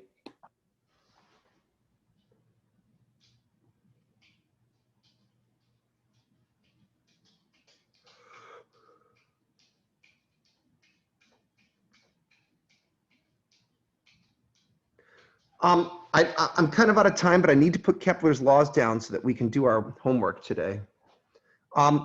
Let's try to do this, whoops, quick and dirty like. Are you guys done writing? Okay. Andrew, how you doing? I'm done. Good. All right. Let me add one more set of notes because we kind of need to. Kepler developed 3 laws of planetary motion, and 2 of our homework problems today are based on them. I'm going to write them down quickly.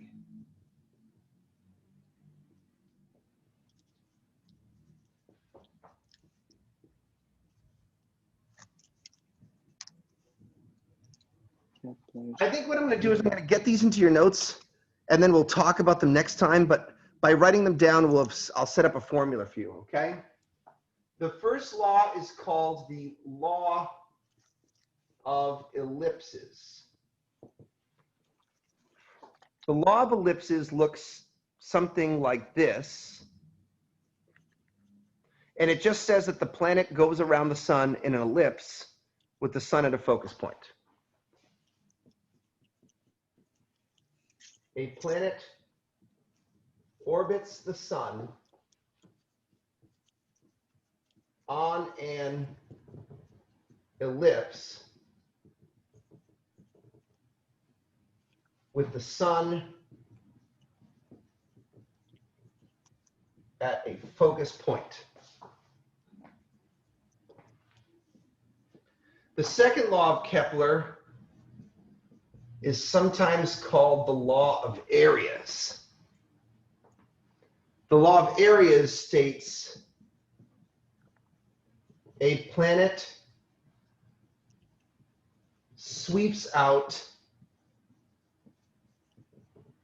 equal units of area in equal intervals of time.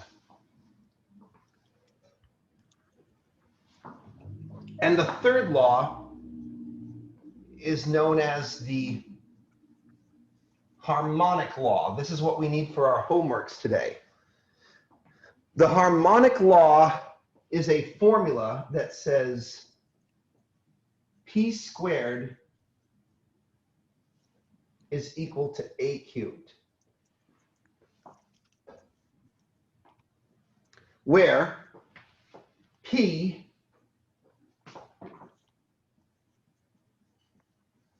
is the period of the planet in years, and a is the distance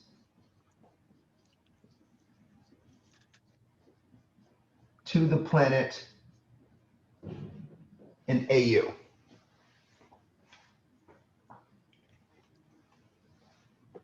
Just let you guys get that down.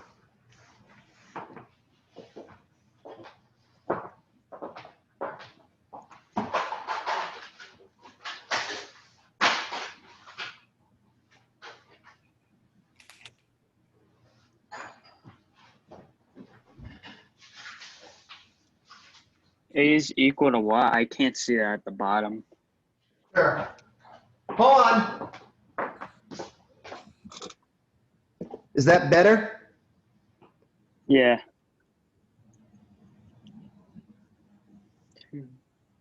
Sorry, it was kind of hard to write down there. What's AU? Class, what's AU?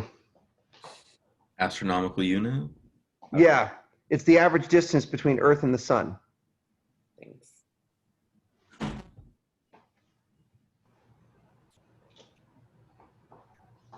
We can go over these in more detail next time.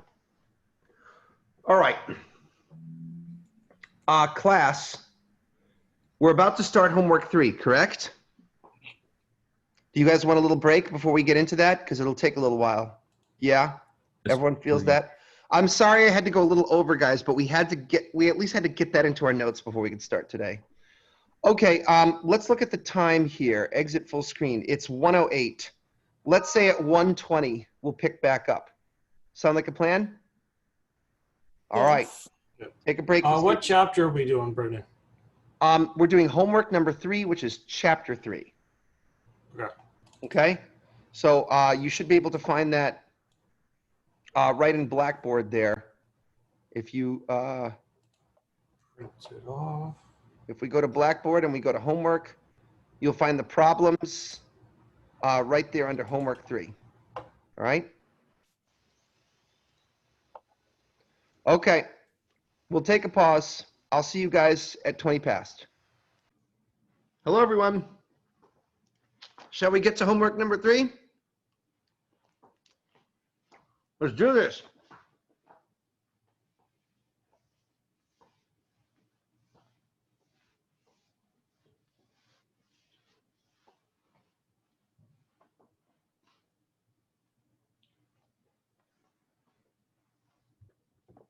Start with all the usual stuff, okay? Name.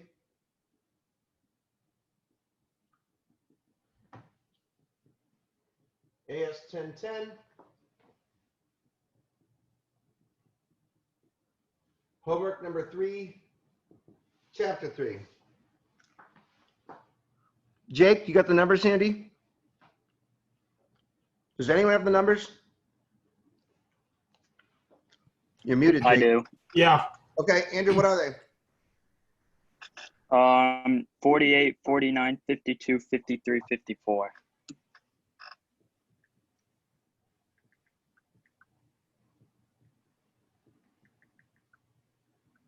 Did I get that right? Yes. Yeah. All right. Andrew, you want to read 48? Yep. Oh. All right, so 48.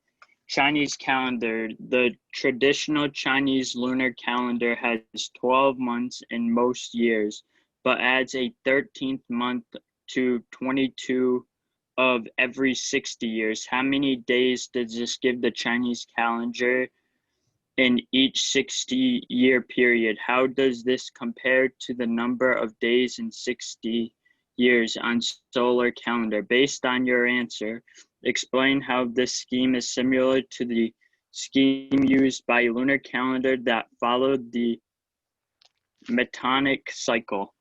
The Metonic cycle is the lunar cycle.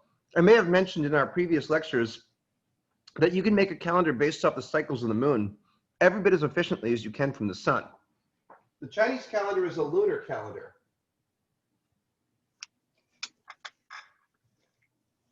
Many other societies, Arabic, Jewish cultures, also use lunar calendars.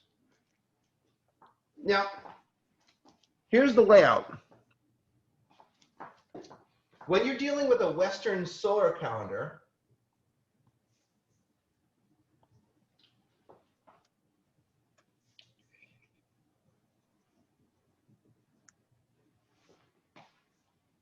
you base it off the sun and the number of days in 1 year. Andrew, we're supposed to use some data from the previous problem. What do they give us as the length of a year in a solar calendar?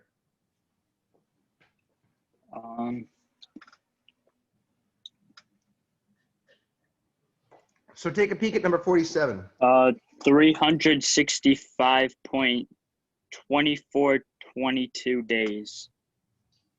And then the other one is the moon month cycle of phases averages 2953.06 days.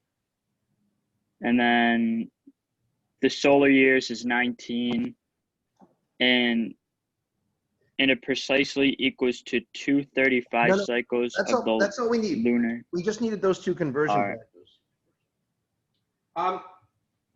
By the way, I would like to point out, students, that this calendar year, you'll notice it's not quite 5 days.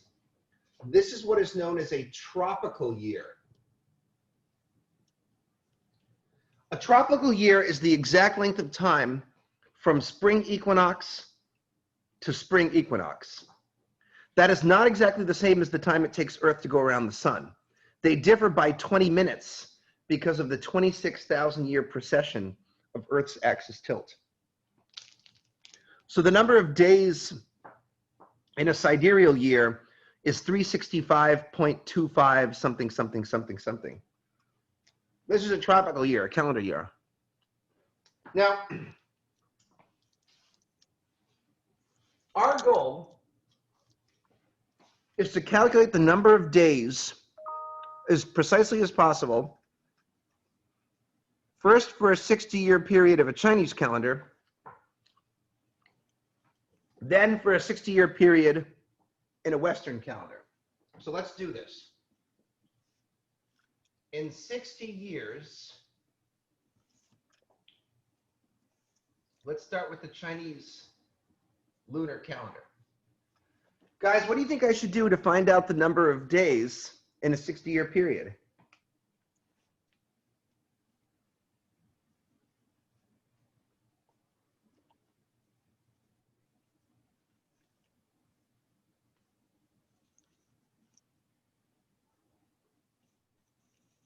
Multiply. Multiply what? 60 times 365.2422. No, you're missing the point. That's basing your calendar off the sun. The Chinese calendar is a lunar calendar. Lunar count use months. Months follow the cycle of the moon.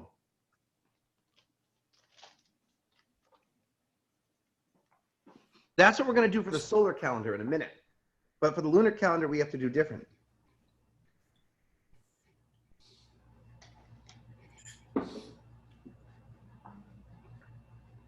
Anyone else have any brilliant ideas? So would you multiply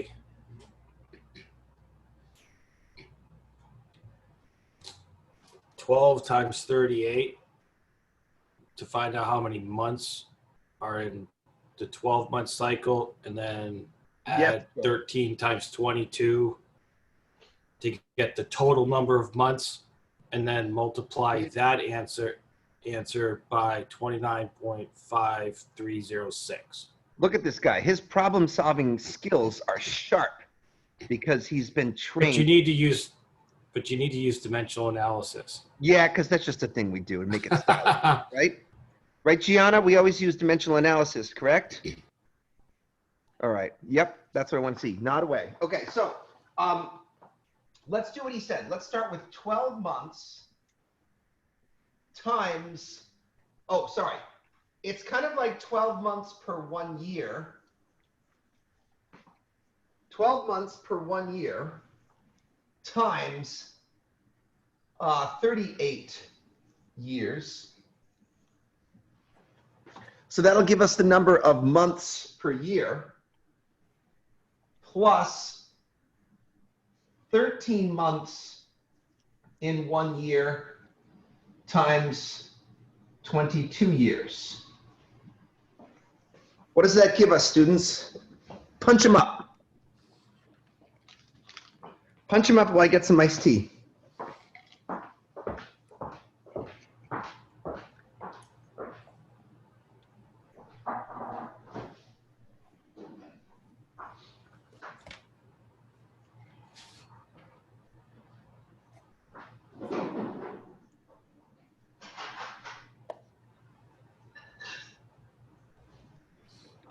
$742. That's what I got. What'd you get? 742. Oh, geez, I'm sorry. Can you say it one more time? 742. 142? 742. Oh, 742.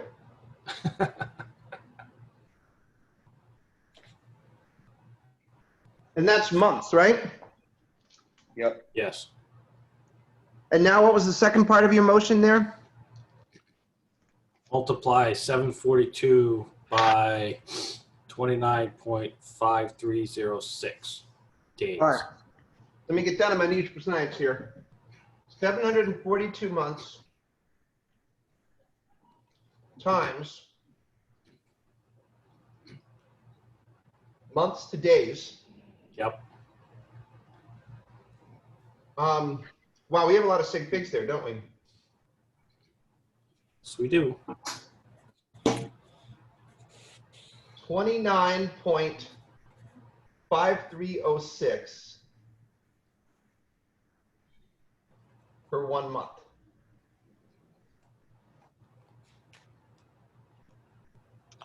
How many sig figs are we going to keep?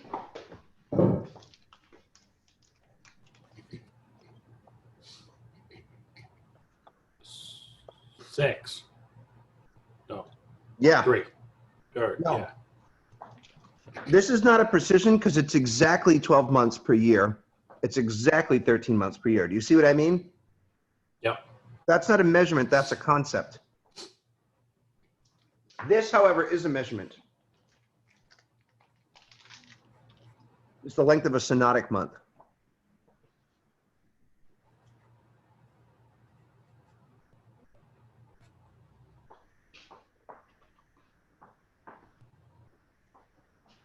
Okay, hit me with your best shot.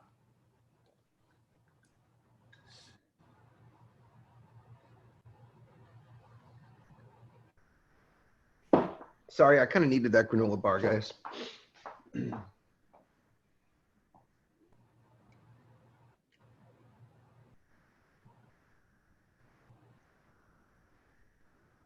Well, we're punching, aren't we? Ain't no slackers out there, are there? I don't like slackers. All right. Cam, what you get?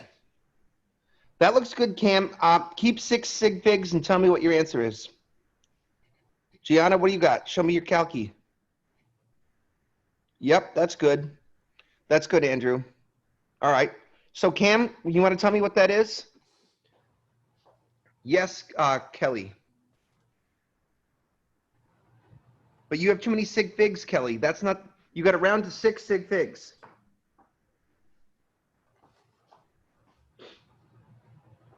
Cam? You want to talk to me? Are you hiding? Where are you? Oh, there you are. Cam, unmute yourself. Talk to me. Is it 219.117? No, that's not how we say that number. That number's at least 21,000, isn't it? Yeah. Right. 21,000. So say it better. It's 21,911.7. Units? Days. I want you guys to notice that Bella understands me. She has correctly given me 1, 2, 3, 4, 5, 6 sig figs. Exactly what I asked for.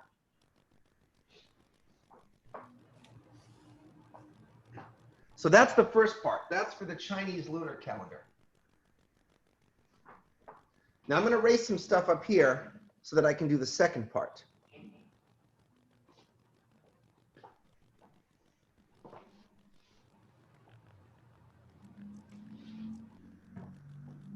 For the solar calendar, what do we do for a 60-year period?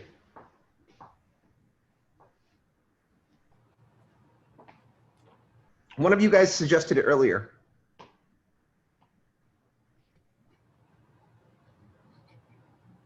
I just said to multiply. What by what? Well, I forgot now, but 365.2422. Right. Well, let's start with the 60 years, right? Oh, yeah, that's what it was. And Jake, if I want to convert into days, if I make a division bar, what units should go bottom and top? Years should be on top. What should go on the bottom? Days. Okay. So what will your unit be after you multiply these three together?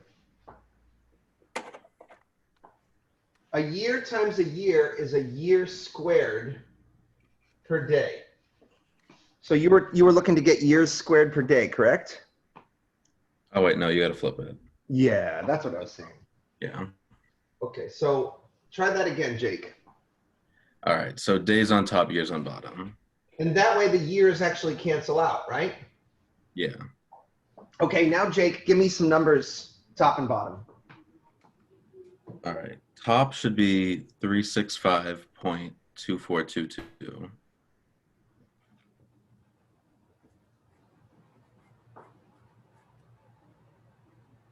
Bottom? 60? No. 1. 1, because this is a conversion. 1 solar year is equal to that many days, right? Yeah. Right from here. Punch them up. How many sig figs can you keep here? 7. You can keep 7, but you know what? We're going to round it back to 6 anyways. That looks good, Cam. Do you know why we're going to round it back to 6? Because the Chinese lunar year is only 6. Right. So if we're going to compare this to that, it doesn't do any good to compare things of different sig figs. That was good, Andrew. Yeah, just tell me, someone just tell me the number. I do. 21,914.5 days. Pretty damn close, right?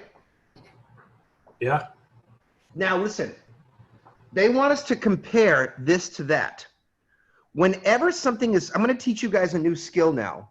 Whenever you have to compare numbers that are really big, but are also really, really close to each other, the thing that it makes sense to do is for us to do something called a percent error calculation. And this is a special skill I'm going to teach you. So watch my moves. I always do percent error when I have really big numbers that are just off from each other by a tiny amount. What I want to know is how many percentages off is one number from the other. Now, at some point I learned this formula and it kind of stuck with me. And I think it's very cool. So it's just something simple called percent error. And one way to think about it is there's your measurement and then there's the true measurement, and you want to find out the discrepancy. It's sort of like your answer minus the true answer divided by the true answer. But usually what you do is you take the absolute value of the top so that it doesn't come out negative. You just take the big guy minus the little guy. For instance, we'll call this your answer, and we'll call the Western one the true answer. I don't, actually, no, let's try that the other way around.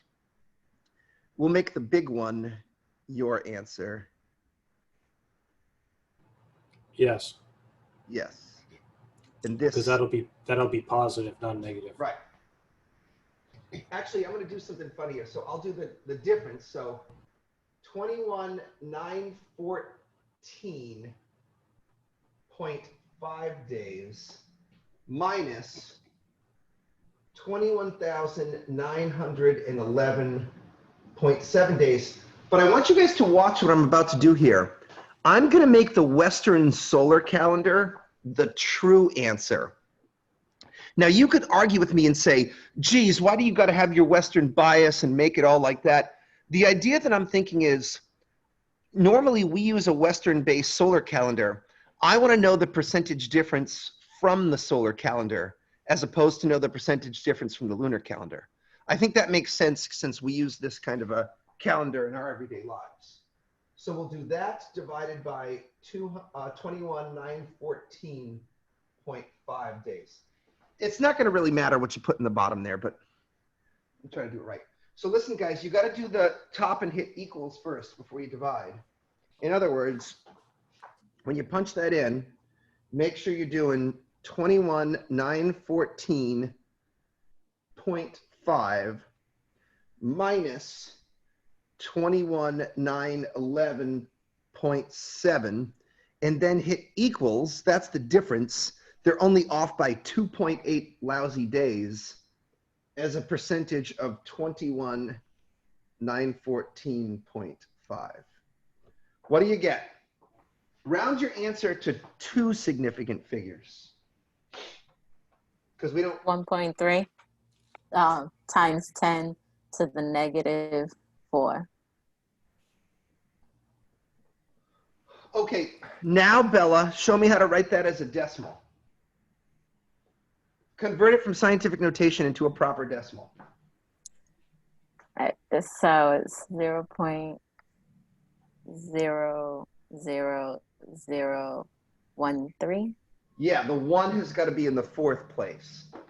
So 0.00013. Okay, that's a Okay. decimal. Now convert that to a percentage. What would that be as a percentage?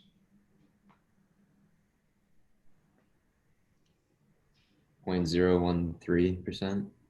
And how would I say that? So you move the decimal place twice. How would I say that in plain old English?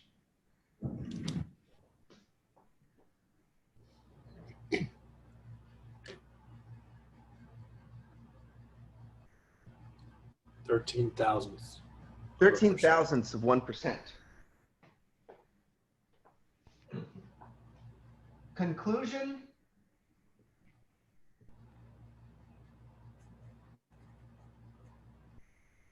Metonic lunar calendars rule.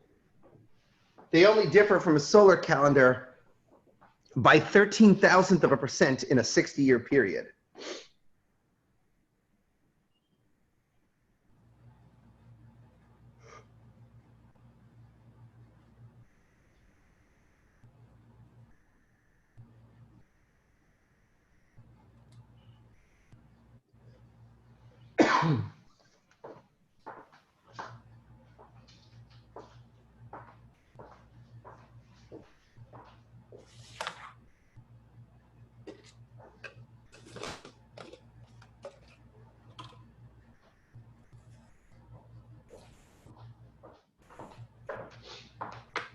Okay.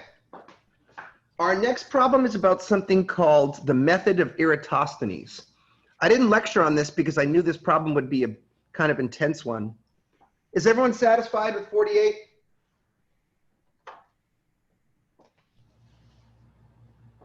I'm going to erase now.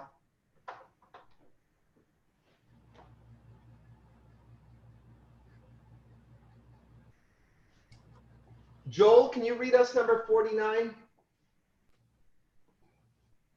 Oh, sure. 49. Method of Eratosthenes. Eratosthenes. You are an astronomer on planet Earth, which orbits a distant star. It has recently been accepted that Earth is spherical in shape, though no one knows its size. One day, while studying in the library of Allentown, you learned that on the equinox, your sun is directly overhead in the city of Nain, located 1,000 kilometers due north of you. On the equinox, you go outside and observe that the latitude, or that the altitude of your sun is 80 degrees. What is the circumference of Earth? Hint, apply the technique used by Eratosthenes to measure Earth's circumference. Okay, guys, find something to make a nice perfect circle, and I want you to follow along with me. They said Earth was north of Allentown, but that's backwards from how it should be. I want you to draw a perfect circle, just like mine, find a middle point, and then mark two dots, which represent two different cities. The southern one will be called N for Earth, and the northern one will, or Nain, the top one will be Alexandria. And you'll notice that I've extended the lines out the top to make two sticks. Basically, make the exact same drawing that I made and make it exactly like mine.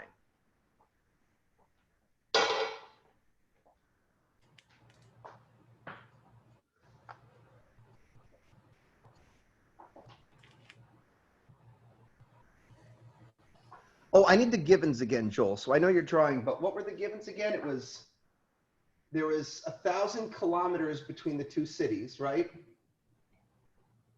Yeah. And then the sun's 80 degrees in altitude?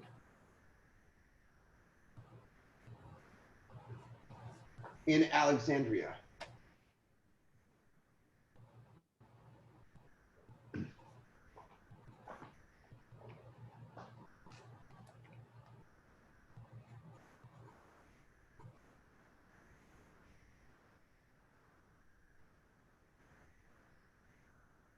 Once you have the drawing, I'm going to explain to you how the method of Eratosthenes works.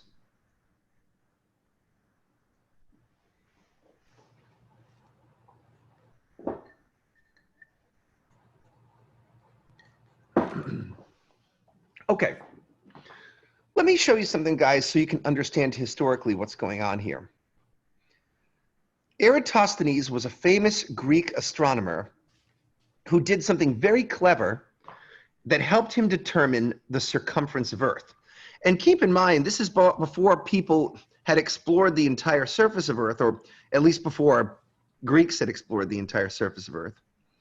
And Eratosthenes had grown up as a young man in a city south of Egypt called Syene. Because Syene was a bit more south on the globe, he remembered that as a young man, when it was the summer solstice, when the sun was as high as possible in the sky, that he could look down into the bottom of a well and he could see the water at the bottom of a well. Because there was no shadow, because he could see the water at the bottom of the well, he correctly concluded that the sun was overhead at his zenith. Years later, when he became an academic, he went to the northern city of Alexandria to study. As you may have heard, Alexandria was a city of ancient learning and wisdom, and there were libraries and universities and all kinds of things there. Now, he had noticed that he could not see the bottom of the well in Alexandria on the summer solstice. And he concluded that that meant that he was too far north for the sun to be overhead at his zenith. He set out to reproduce the experiment by doing a famous observation. He took two sticks and he placed them vertically from the ground, one in Syene and one in Alexandria. And on the day of the summer solstice, he measured no shadow on the stick that was in Syene, but he could measure a shadow on the stick that was in Alexandria. And by measuring the length of the shadow, he used geometry to show that there was a 7-degree angle between the zenith and the sun. Why would he do such a thing? Well, let's take a look here at our drawing. Let's now draw the sunlight coming down directly over Nain, the city that's like Syene. So draw a line that's directly over the top of this stick.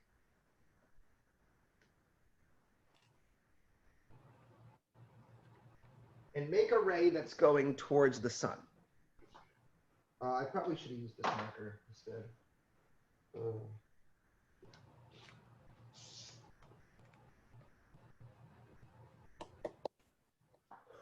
Now here comes the key astronomy knowledge. One of the things that he knew was that all the rays of the sun which strike the earth must be parallel to one another. And this is a very important concept which is not obvious, guys. Let me show you how this works on the, but did I did unpause this. We're recording. Okay, I just had a paranoid moment for a second. Let me explain to you guys how this works. I want to draw a sphere that represents the sun over here. And now I want to draw another sphere that represents the earth over here. It's kind of a thing from astronomy that all the rays of sunlight that strike the earth have to be parallel to one another. And I'm going to show you how this works in my drawing tools here. Imagine that this ray of the sun strikes the earth.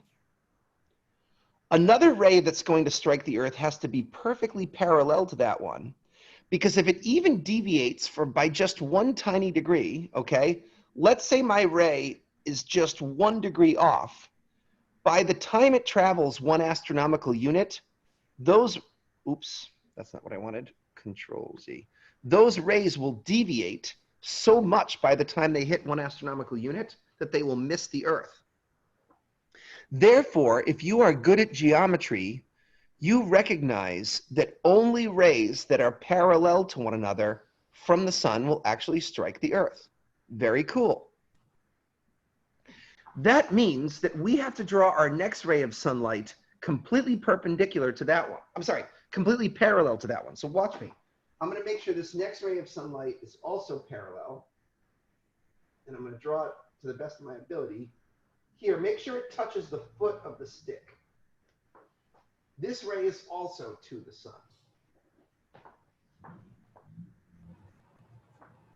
Now, the goal that Eratosthenes have is to measure this angle here. Let me do this in blue because it can get a little messy. This angle here is theta. And theta represents the angle between the sun and the zenith. The reason why he wants to measure this angle is because he knows that that angle is equal to this angle by a theorem from geometry called alternate interior angles. And that goes like this. If you have a set of train tracks, some lines that are perfectly parallel to one another, and you slice a stick through those train tracks, then you can see that this angle, this angle, this angle, and this angle all have to be the same because the stick has the same geometrical relationship to the parallel lines. These are what are known as alternate interior angles. This angle, this angle, this angle, and this angle have to be the same. Notice that we have a set of alternate interior angles here.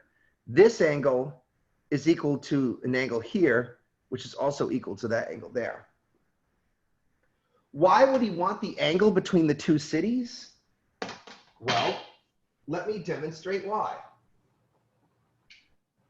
Let's say we could measure the distance between the two cities, and let's call the distance between the two cities capital D.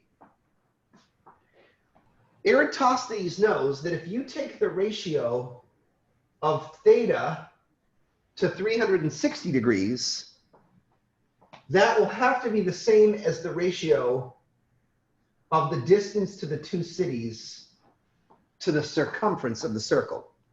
And I want to say that one more time because you guys may not have had the right ears for it.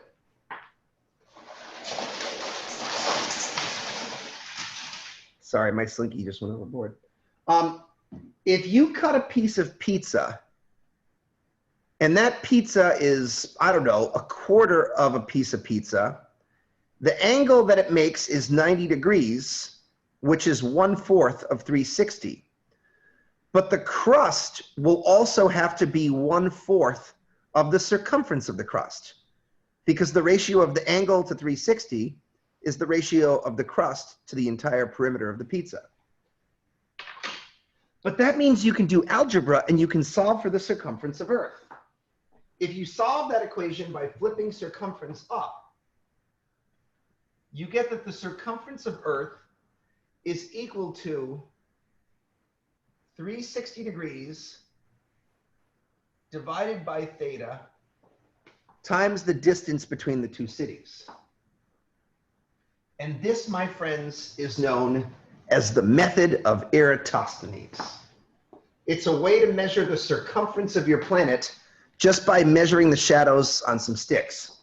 Oh, and by the way, he had to get his friend to walk the distance between Syene and Alexandria so that he could get the distance. Famously, Eratosthenes measured a value that was like only 5% off from the modern value of 42,000 kilometers. So he pretty much knew how big the Earth was just by poking some sticks into the ground. Very impressive. Okay, how do we solve the problem here? We've been given a 1,000 kilometer separation and an altitude of the sun that's at 80 degrees.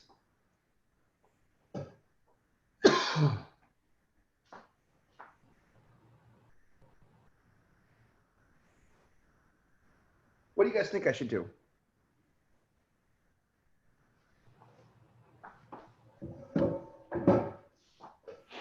I'm just going to sit down here on my stool and wait for you guys to have inspiration. I mean, I think I know parts of it. Okay, talk to me. I think it's 360 degrees over 80 times 1,000. You're almost there, but you've made a critical error. Theta is the angle between the sun and the zenith, right? Oh, But what is the definition of altitude? oh, is it 90? That's Well, no, that's 90 is not the definition of altitude. I know that, but is that the theta? No. Mhm. Let's go slow here. What is the definition of altitude? How high above the angular measurement above the horizon? Right. In other words, if this is the horizon in Alexandria, and this stick represents the zenith, they've told you that the sun's position, fuck, this is the wrong marker. Well, you guys can kind of see it anyways. I gotta use this red marker. They've told you that the altitude of the sun is 80 degrees above the horizon. So what should theta be? 10. Yeah, this is theta. So theta is 90 degrees minus 80 degrees equals 10 degrees. That's what we want to plug into our formula. So we have the circumference. That was a little trick. Is 360 degrees divided by 10 degrees times 1,000 kilometers.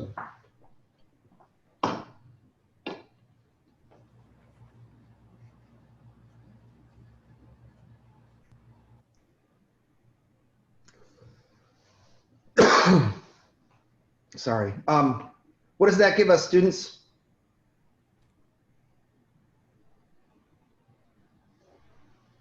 $3,600. Sorry, say that again. 3,600. Try again. 36,000. 36,000. Units? Kilometers. So this planet would be a little bit smaller than Earth.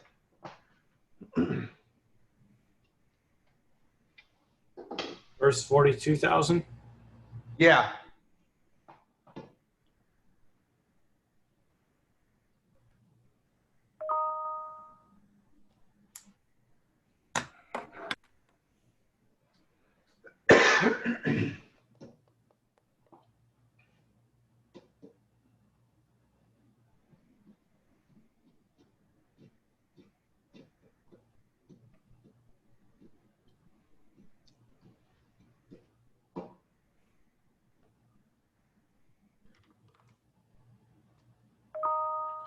I'm ready to erase when you guys are.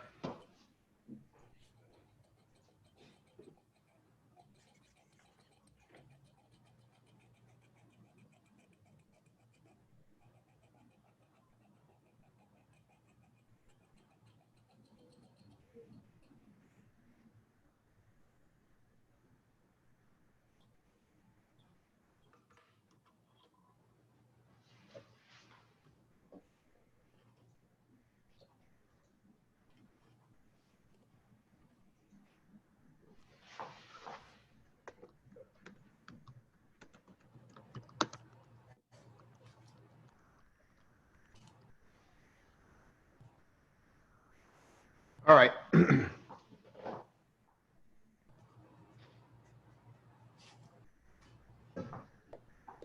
Class, may I erase? I'll take that as a big fat yes.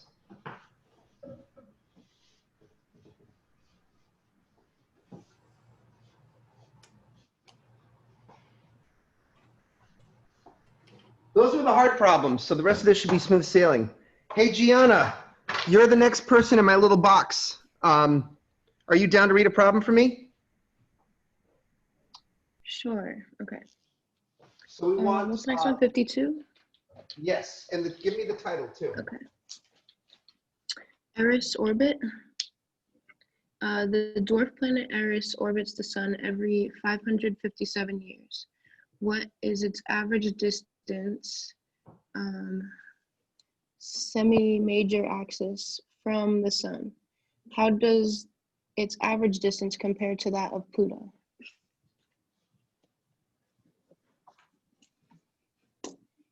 Sure.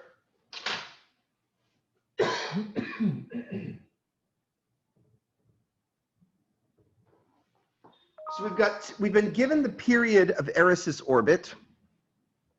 We have to find the average distance, or the semi-major axis. We have to compare to Pluto.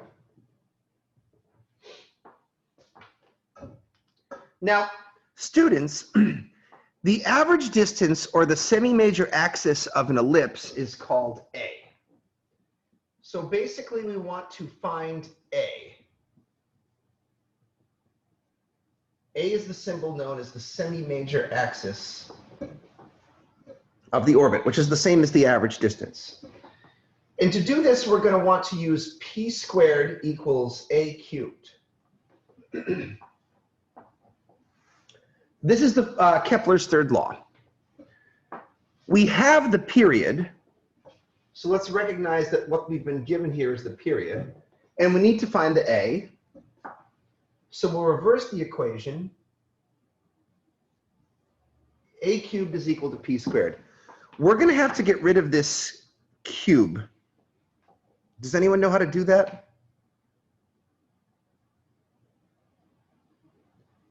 How do I fix a cube? Cube root. That's right. If we apply a cube root to both sides, then we will get this formula. A is equal to the cubed root of p squared.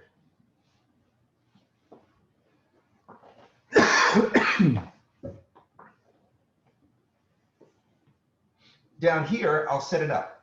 A is equal to the cubed root of 557 years squared.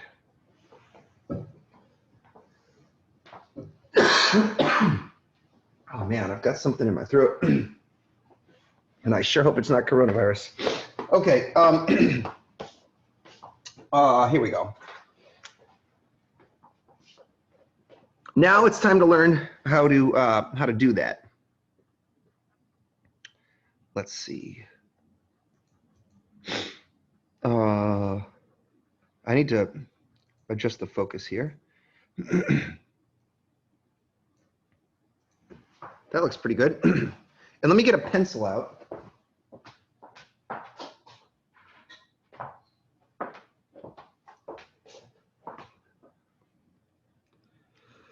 All right. Let's show you guys a couple of key buttons that you'll need to use Kepler's third law. In orange, up here, you can see your x to the power of 3 key. That's your cube key. That key there is your cube root key. This is your square, and that's your square root key. So let's start by typing 557. Our first job is to square it. So just hit x squared. You get this big old number. Now we've got to cube root it. The cube root is here.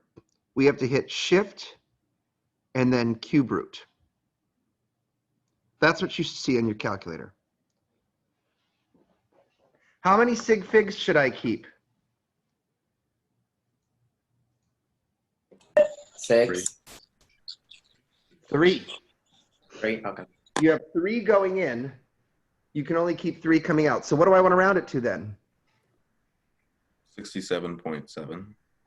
And what will the units be?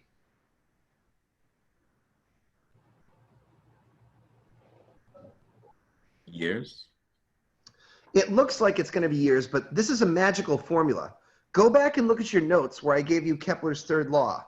In your notes, I tell you what units A has to come out in. It's AU. Correct. Correct. That's right.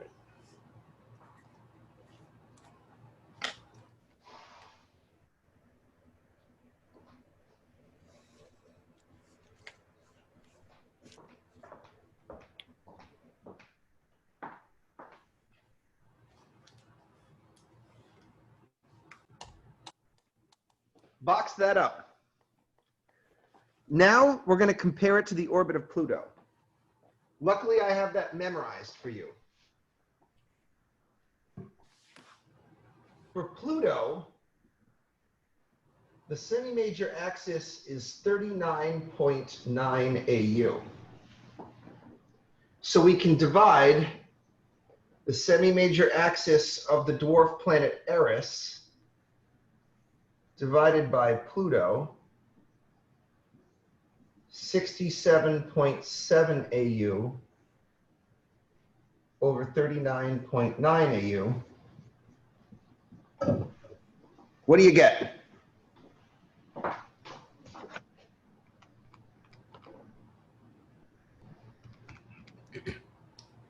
1.6. Oh, sorry. Guys, I screwed up. It's 39.5. I apologies. It's not a big deal, but it's 39.5. I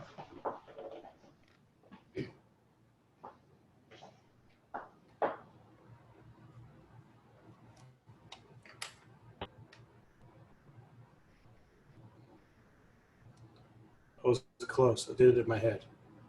Yeah. It's about 2 times farther from the sun than Pluto, roughly speaking.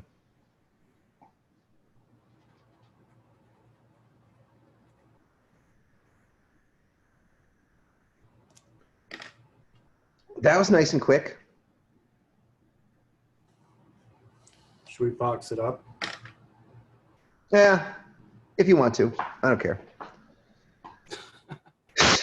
I know, right? I'm so inconsistent.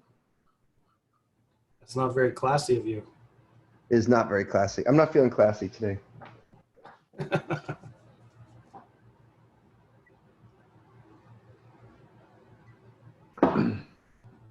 Okay, how do we feel? Looks like a few of you are still writing, so. Brendan, can you show me again how to do that square thing? Sure, I'd love to. Let me focus a little closer.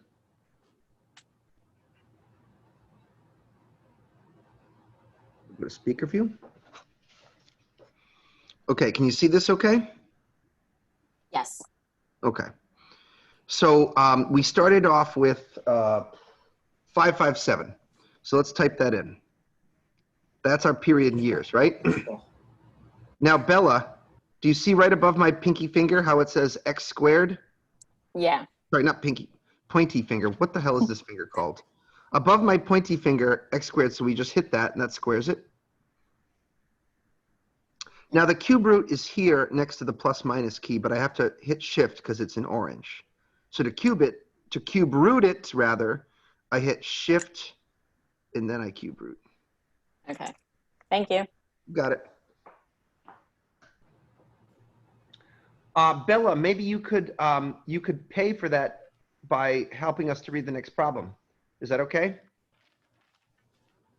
I gotta look for it right now. Sorry. That's okay. Real quick. Yeah.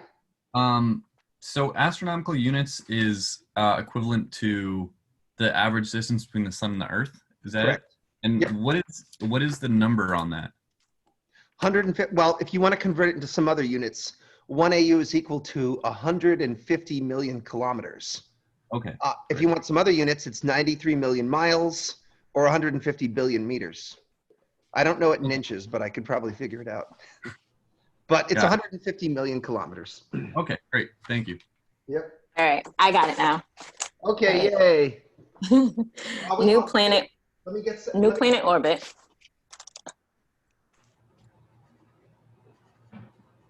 So 52 is down the hatch. Now we're going on to 53. New planet orbit. A newly discovered planet orbits a distant star with the same mass as the sun at an average distance of 112 million kilometers. It orbits. Can you pause there, Bella? Yeah. I think they wrote out the word 112 million, right? Yes. How would I write that down as a number if I wanted to write 112 million kilometers? 12 times 10 to the 6. That's right. Okay, continue on. Its orbital eccentrically, I can't pronounce it. Eccentricity Is 0.3. Finds the planet's orbital period in its nearest and farthest orbital distance from its star. That's 3 jobs that we have to do. We have to find the period. Do you guys remember what it's called? The nearest distance to a star and the farthest distance from a star? What are the terms that we use there?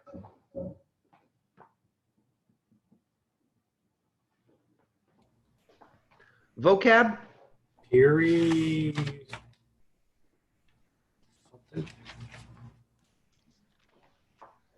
What do we got? Periphelion and aphelion.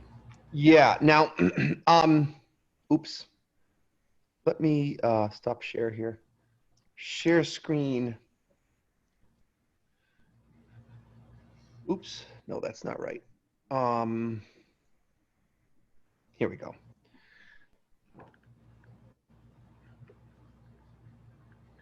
One of the side effects of Kepler's laws is you can use ellipses to calculate perihelion and aphelion. The perihelion distance is the semi-major axis times 1 minus the eccentricity. The aphelion is the semi-major axis times 1 plus the eccentricity. So let's write all this down. To find the period, we're going to use p squared is equal to a cubed. That's Kepler's third law. We have to find what I will call the perihelion and the aphelion. You guys will notice my abbreviations. I abbreviate perihelion as peri and aphelion as APH. The formulas are that the perihelion is A times 1 minus the eccentricity.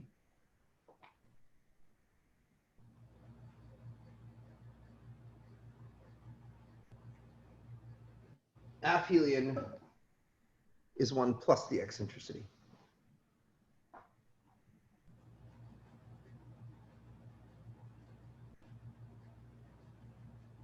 All right, let's start by finding the period.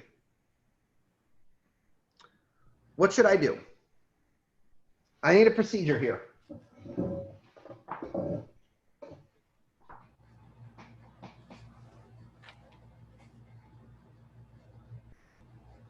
Am I ready for this? Am I ready to party with p squared equals a cubed?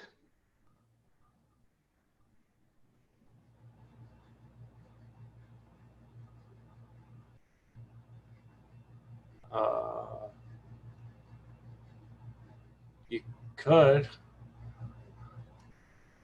No, I couldn't. But you have to do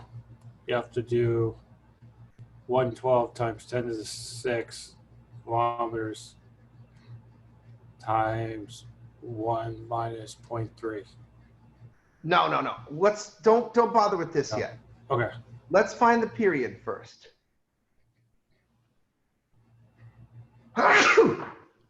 Wow. So you'd have to cube the average distance. That's my unhappy face. You have to convert the distance from kilometers to astronomical units. Who said that? Who's smarty? Who's the smarty pants? I'm sorry? Rory. Damn, Rory. You're good. Thank you. Okay. So, Rory, I volunteer you for that job. Can you help me do Can you- dimensional analysis on 112 million kilometers? Yeah. So 112 million kilometers on top, or 112 times 10 to the sixth. Okay. And then it would be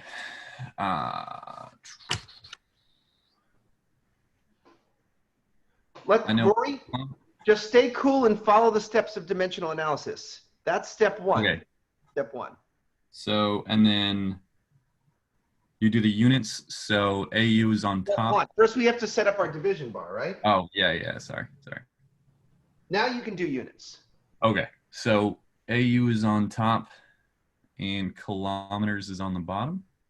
I like it. Now let's do step 4.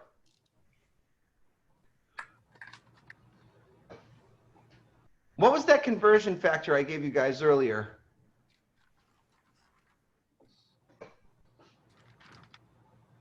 One AU equals 150 times 10 to the 6th.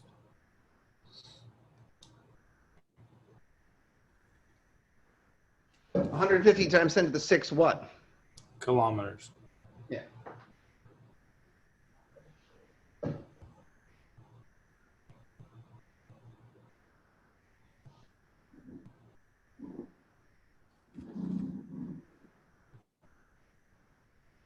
Okay, so Rory, I'm still talking to you. Yeah. I lost you. Where are No you? loss. Not gonna lie. That's okay. That's good. That means then you were a good person to call on. Wait, did you Sweet. hide your video from me so I couldn't see your confusion? Nah, it's there. I got a blue background going on. There you are. There you are. I found you. So look, Rory, let me step you through this, okay? Perfect. The goal is to use this conversion factor to properly place the numbers into these slots. Yeah. Keep the number with its unit. It's easy. So 1 on top. Yep. And then 150 times 10 to the 6th on the bottom. Just like that. Nice moves, okay? Remember, you follow those steps of dimensional analysis, and this will be easy. Okay, Rory, punch them up. How many sig figs? I don't know. Keep 3, 2, something like that. Let's keep 2 sig figs for fun. Okay.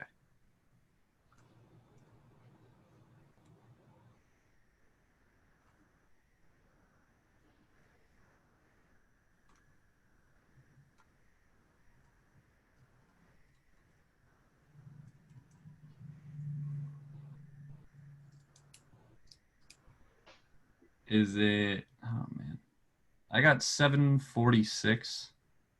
I think I did that right. Yeah, because 112 divided by 150 has to be less than 1. So try it again.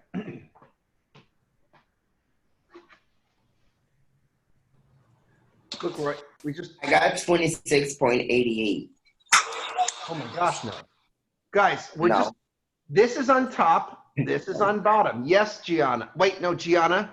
No. No, Gianna, no. Wow, guys. Okay. I got 0.75 AU. Yeah, that's right. Yeah.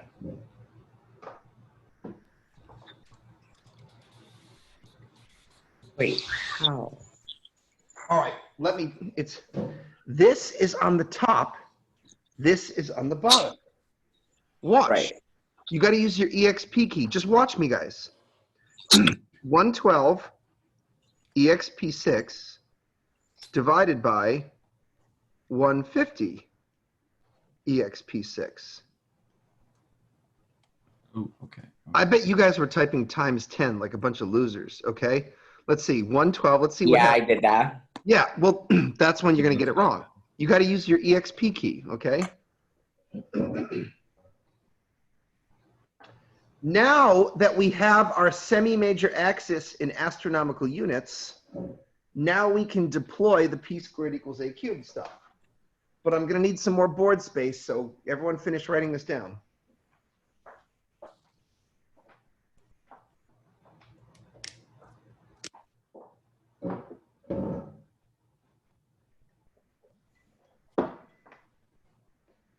Okay, I'm erasing.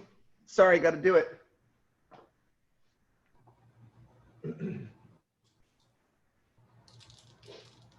All right, so P squared is equal to A cubed. Let's solve for P. What is P equal to?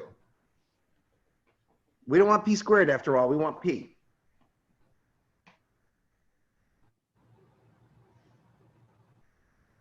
P equals the square root of a to the third? A cubed.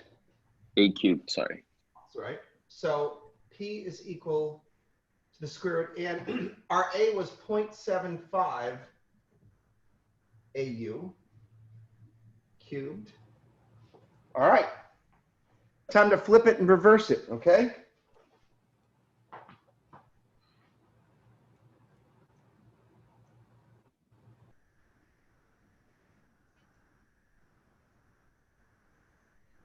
Here we go. First, clear it out. 0.75. First, we're going to cube it, and our cube is this key right here, but we have to hit shift first, shift, and then x to the power of 3. Now, our next move is to square root, which is right here. So shift, square root.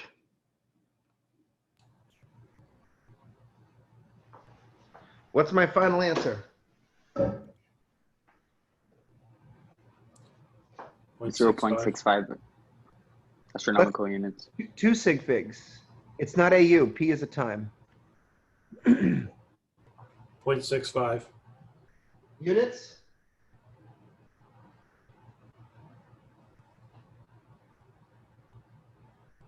Kilometers? No, P is a unit of time. It's the orbital period of the planet.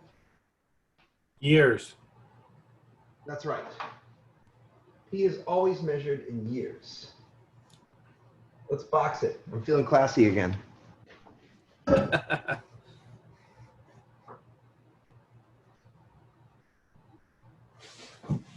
Now, earlier Joel suggested plugging 112 million in for A in the perihelion formula. While we could have done that, you will discover that it's much more elegant to work in astronomical units. Remember, we've already determined that our semi-major axis is 0.75 AU. So let's write down our perihelion formula. Perihelion is A times 1 minus E. Here, we'll use our perihelion as 0.75 AU.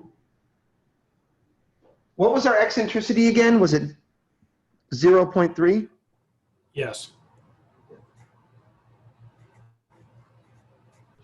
All right.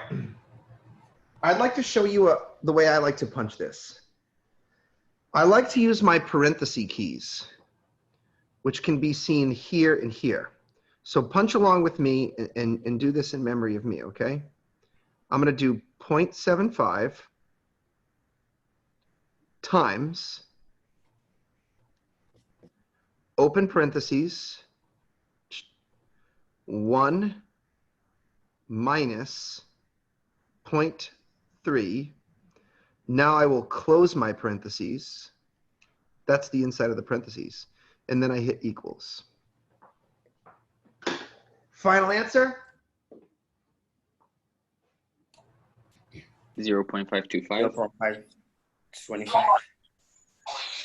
How many sig figs am I keeping here? 2. 0.5. 3. 0.53. Someone sounds like they're being contacted by aliens. You might want to mute yourself.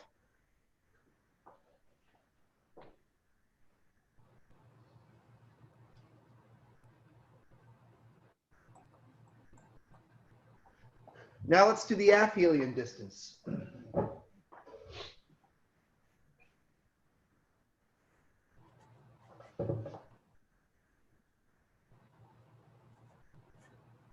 This is A times 1 plus E.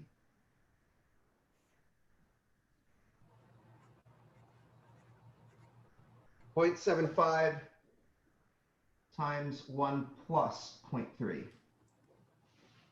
And I'll let you guys punch that up for me while I sit back and sip some iced tea.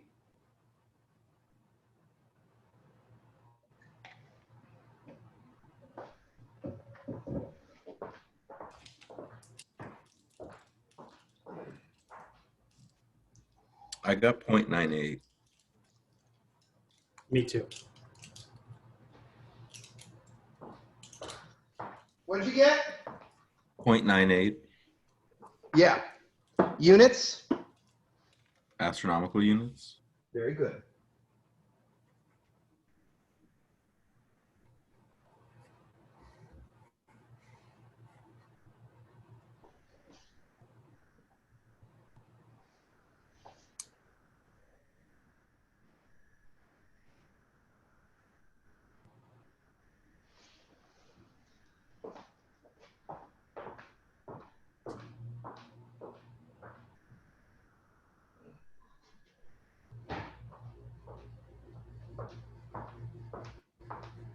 I gotta say, guys, we are kicking ass today. It's 2:30, and we've only got one problem left. I'm proud of all of us.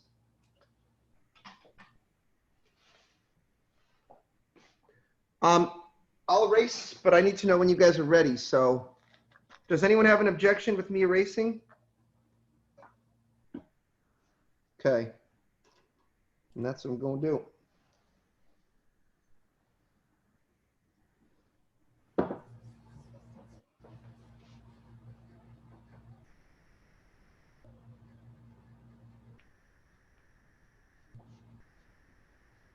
Hey, Matt, you want to read us the last one? You want to take us home?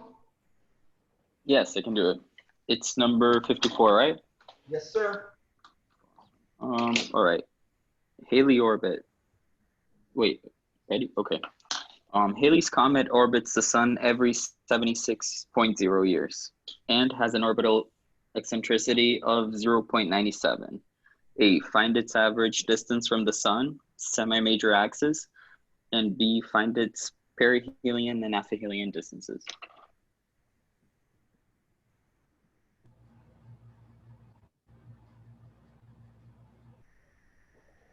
Okay, second verse, same as the first. Matt, how should I start?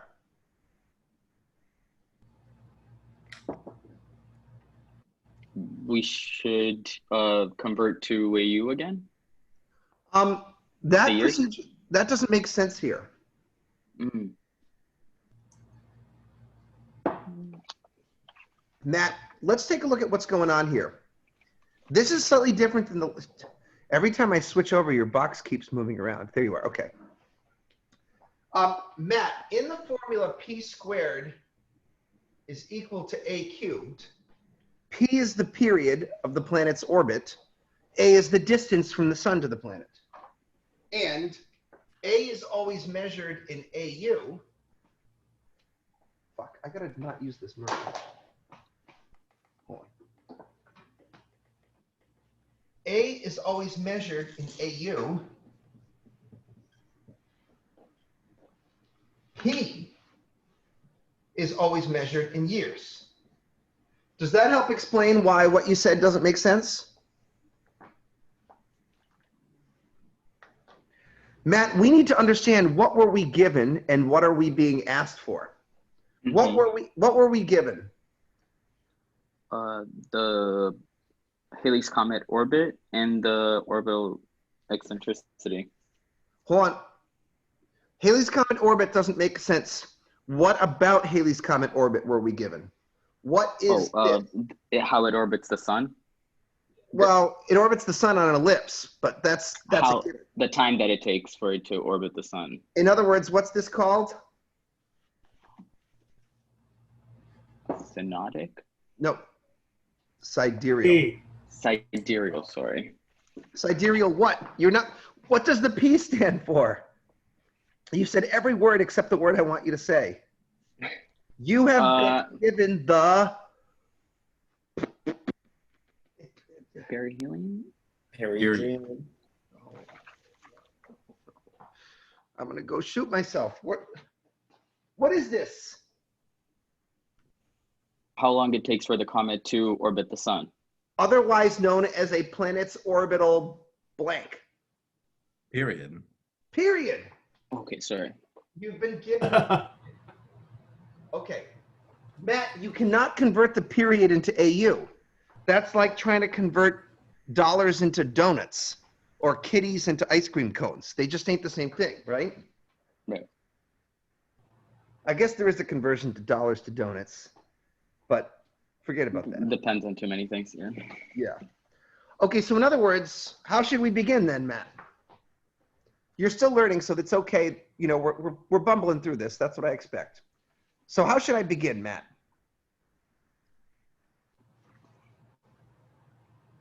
The art of problem solving, Matt, is to identify what was I given, and then to identify what was I asked to get. You have now arrived at the point where you understand that you were given a period. What are you being asked to find? The average distance from the sun first. Okay. Okay. Okay. Mm-hmm. So how would you go about this? All right, so you're gonna put the value there. So you're gonna do 76 squared equals, if we don't have A, so it's gonna be A equals the cubic root of 76 squared. Yes, you are good. I like it. It's the 76.0 years squared. I like that. See, it would have been okay. I was going to let you just square it first, and then, but I like how you solved for A first. That was a good technique there. Okay, so let's do it. We know where the buttons are, right? Let's take 76, and let's hit that square guy up here. Bada boom. And now we can find our cube root above the plus minus key. So shift cube root.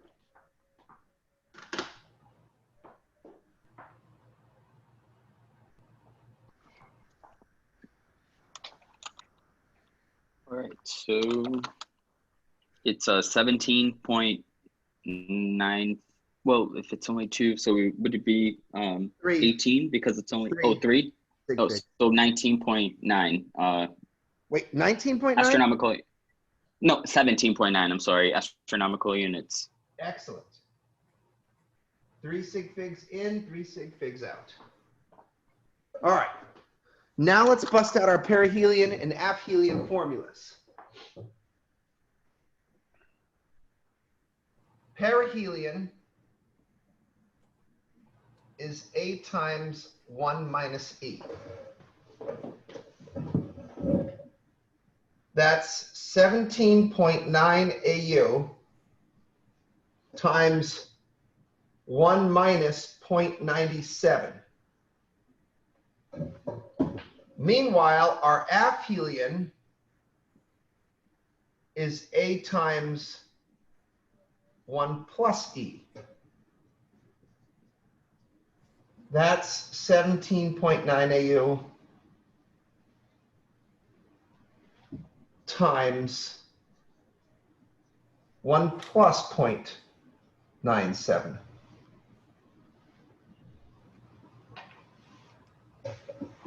I'll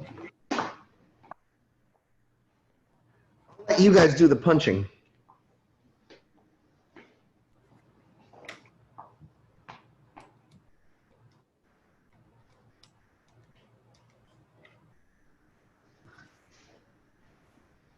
Although I will verify.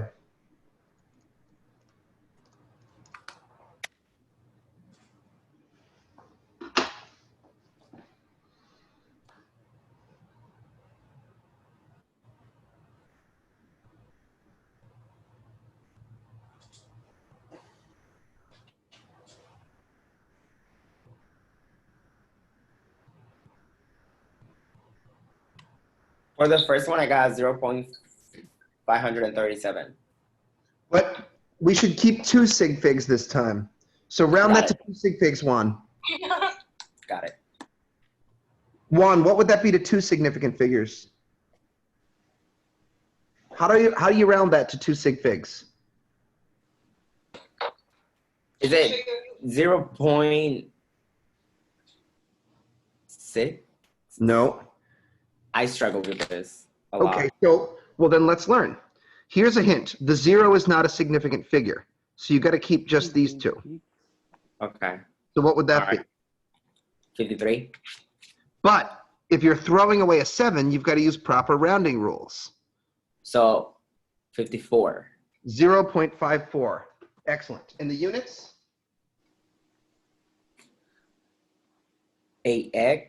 No. Yes. AU. AU.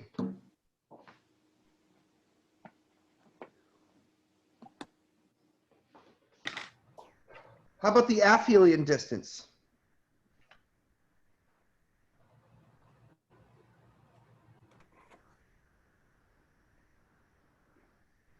35 AU. Good.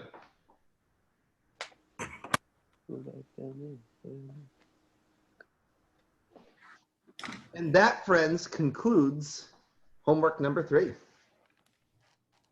Not a bad piece of work. Yay, we did it, Mavis. We did it.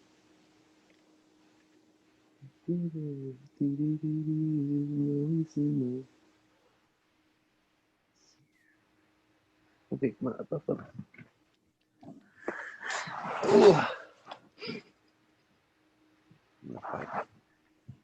Where are you, you noisy person? It's Greg. Not anymore. I just muted him. Oh. Okay. Okay. Professor, what do the answers say? I just can't read them because it's a little unclear. At the bottom, you mean? Yes. I just on the right, I can't. It's just a little blurry. Sorry. Might be my connection. Does that help? Or this is 0.54 AU. This is 35 AU. Awesome. Thank you. I want to eventually upgrade to some better internet so that I think if I have better internet, that'll help you guys as well. So that's something I've been thinking about. God knows I don't want to pay any more money for this crap, but I think I need What, it. you haven't bought into Cox's $150,000 a month internet? Yeah. Well, honestly, I love having good internet, so it would be kind of nice for all kinds of things. But yeah, I think I'm on the medium plan right now, but if I'm going to be teaching from home, I really should think about doing the high test plan, you know? Or maybe upgrade that Logitech camera? Yeah, well, I actually I got a GoPro and I have all the cables to make it work, but I haven't like set it all up yet. This kind of works, and you know how it goes. When something works, you just kind of stick with it. Believe it or not, I did. You know what, dude? I did update this cam. This cam I spent $200 on at the beginning of the spring semester, and I thought it said it was 1080p, so I figured, well, that ought to be good enough. But the quality doesn't seem that great to me. Well, Like you have to remember that it's your to get out of that focus thing. Remember we had issues with that? That's really in the irritating. summer? I want to try to use the GoPro. I think that would be kind of cool. Anyways, how are we feeling, guys? You got all your homeworks done? You ready to now listen, don't be bad boys and girls. Remember last week when people were sending me emails at Sunday night going, hey, where'd the homework go? We don't want to have that happen, right? Could you guys like be cool to me? And if all of you who are here, yeah, Cam just submitted it. Thank you, Cam. All of you who are here just finished your homework. Just submit it right now. And if you're in the night class watching later, I know you're probably bushed from working all night, but or working all day, but get that thing in, all right? Just get it in today, get it in tomorrow, get it in by Saturday.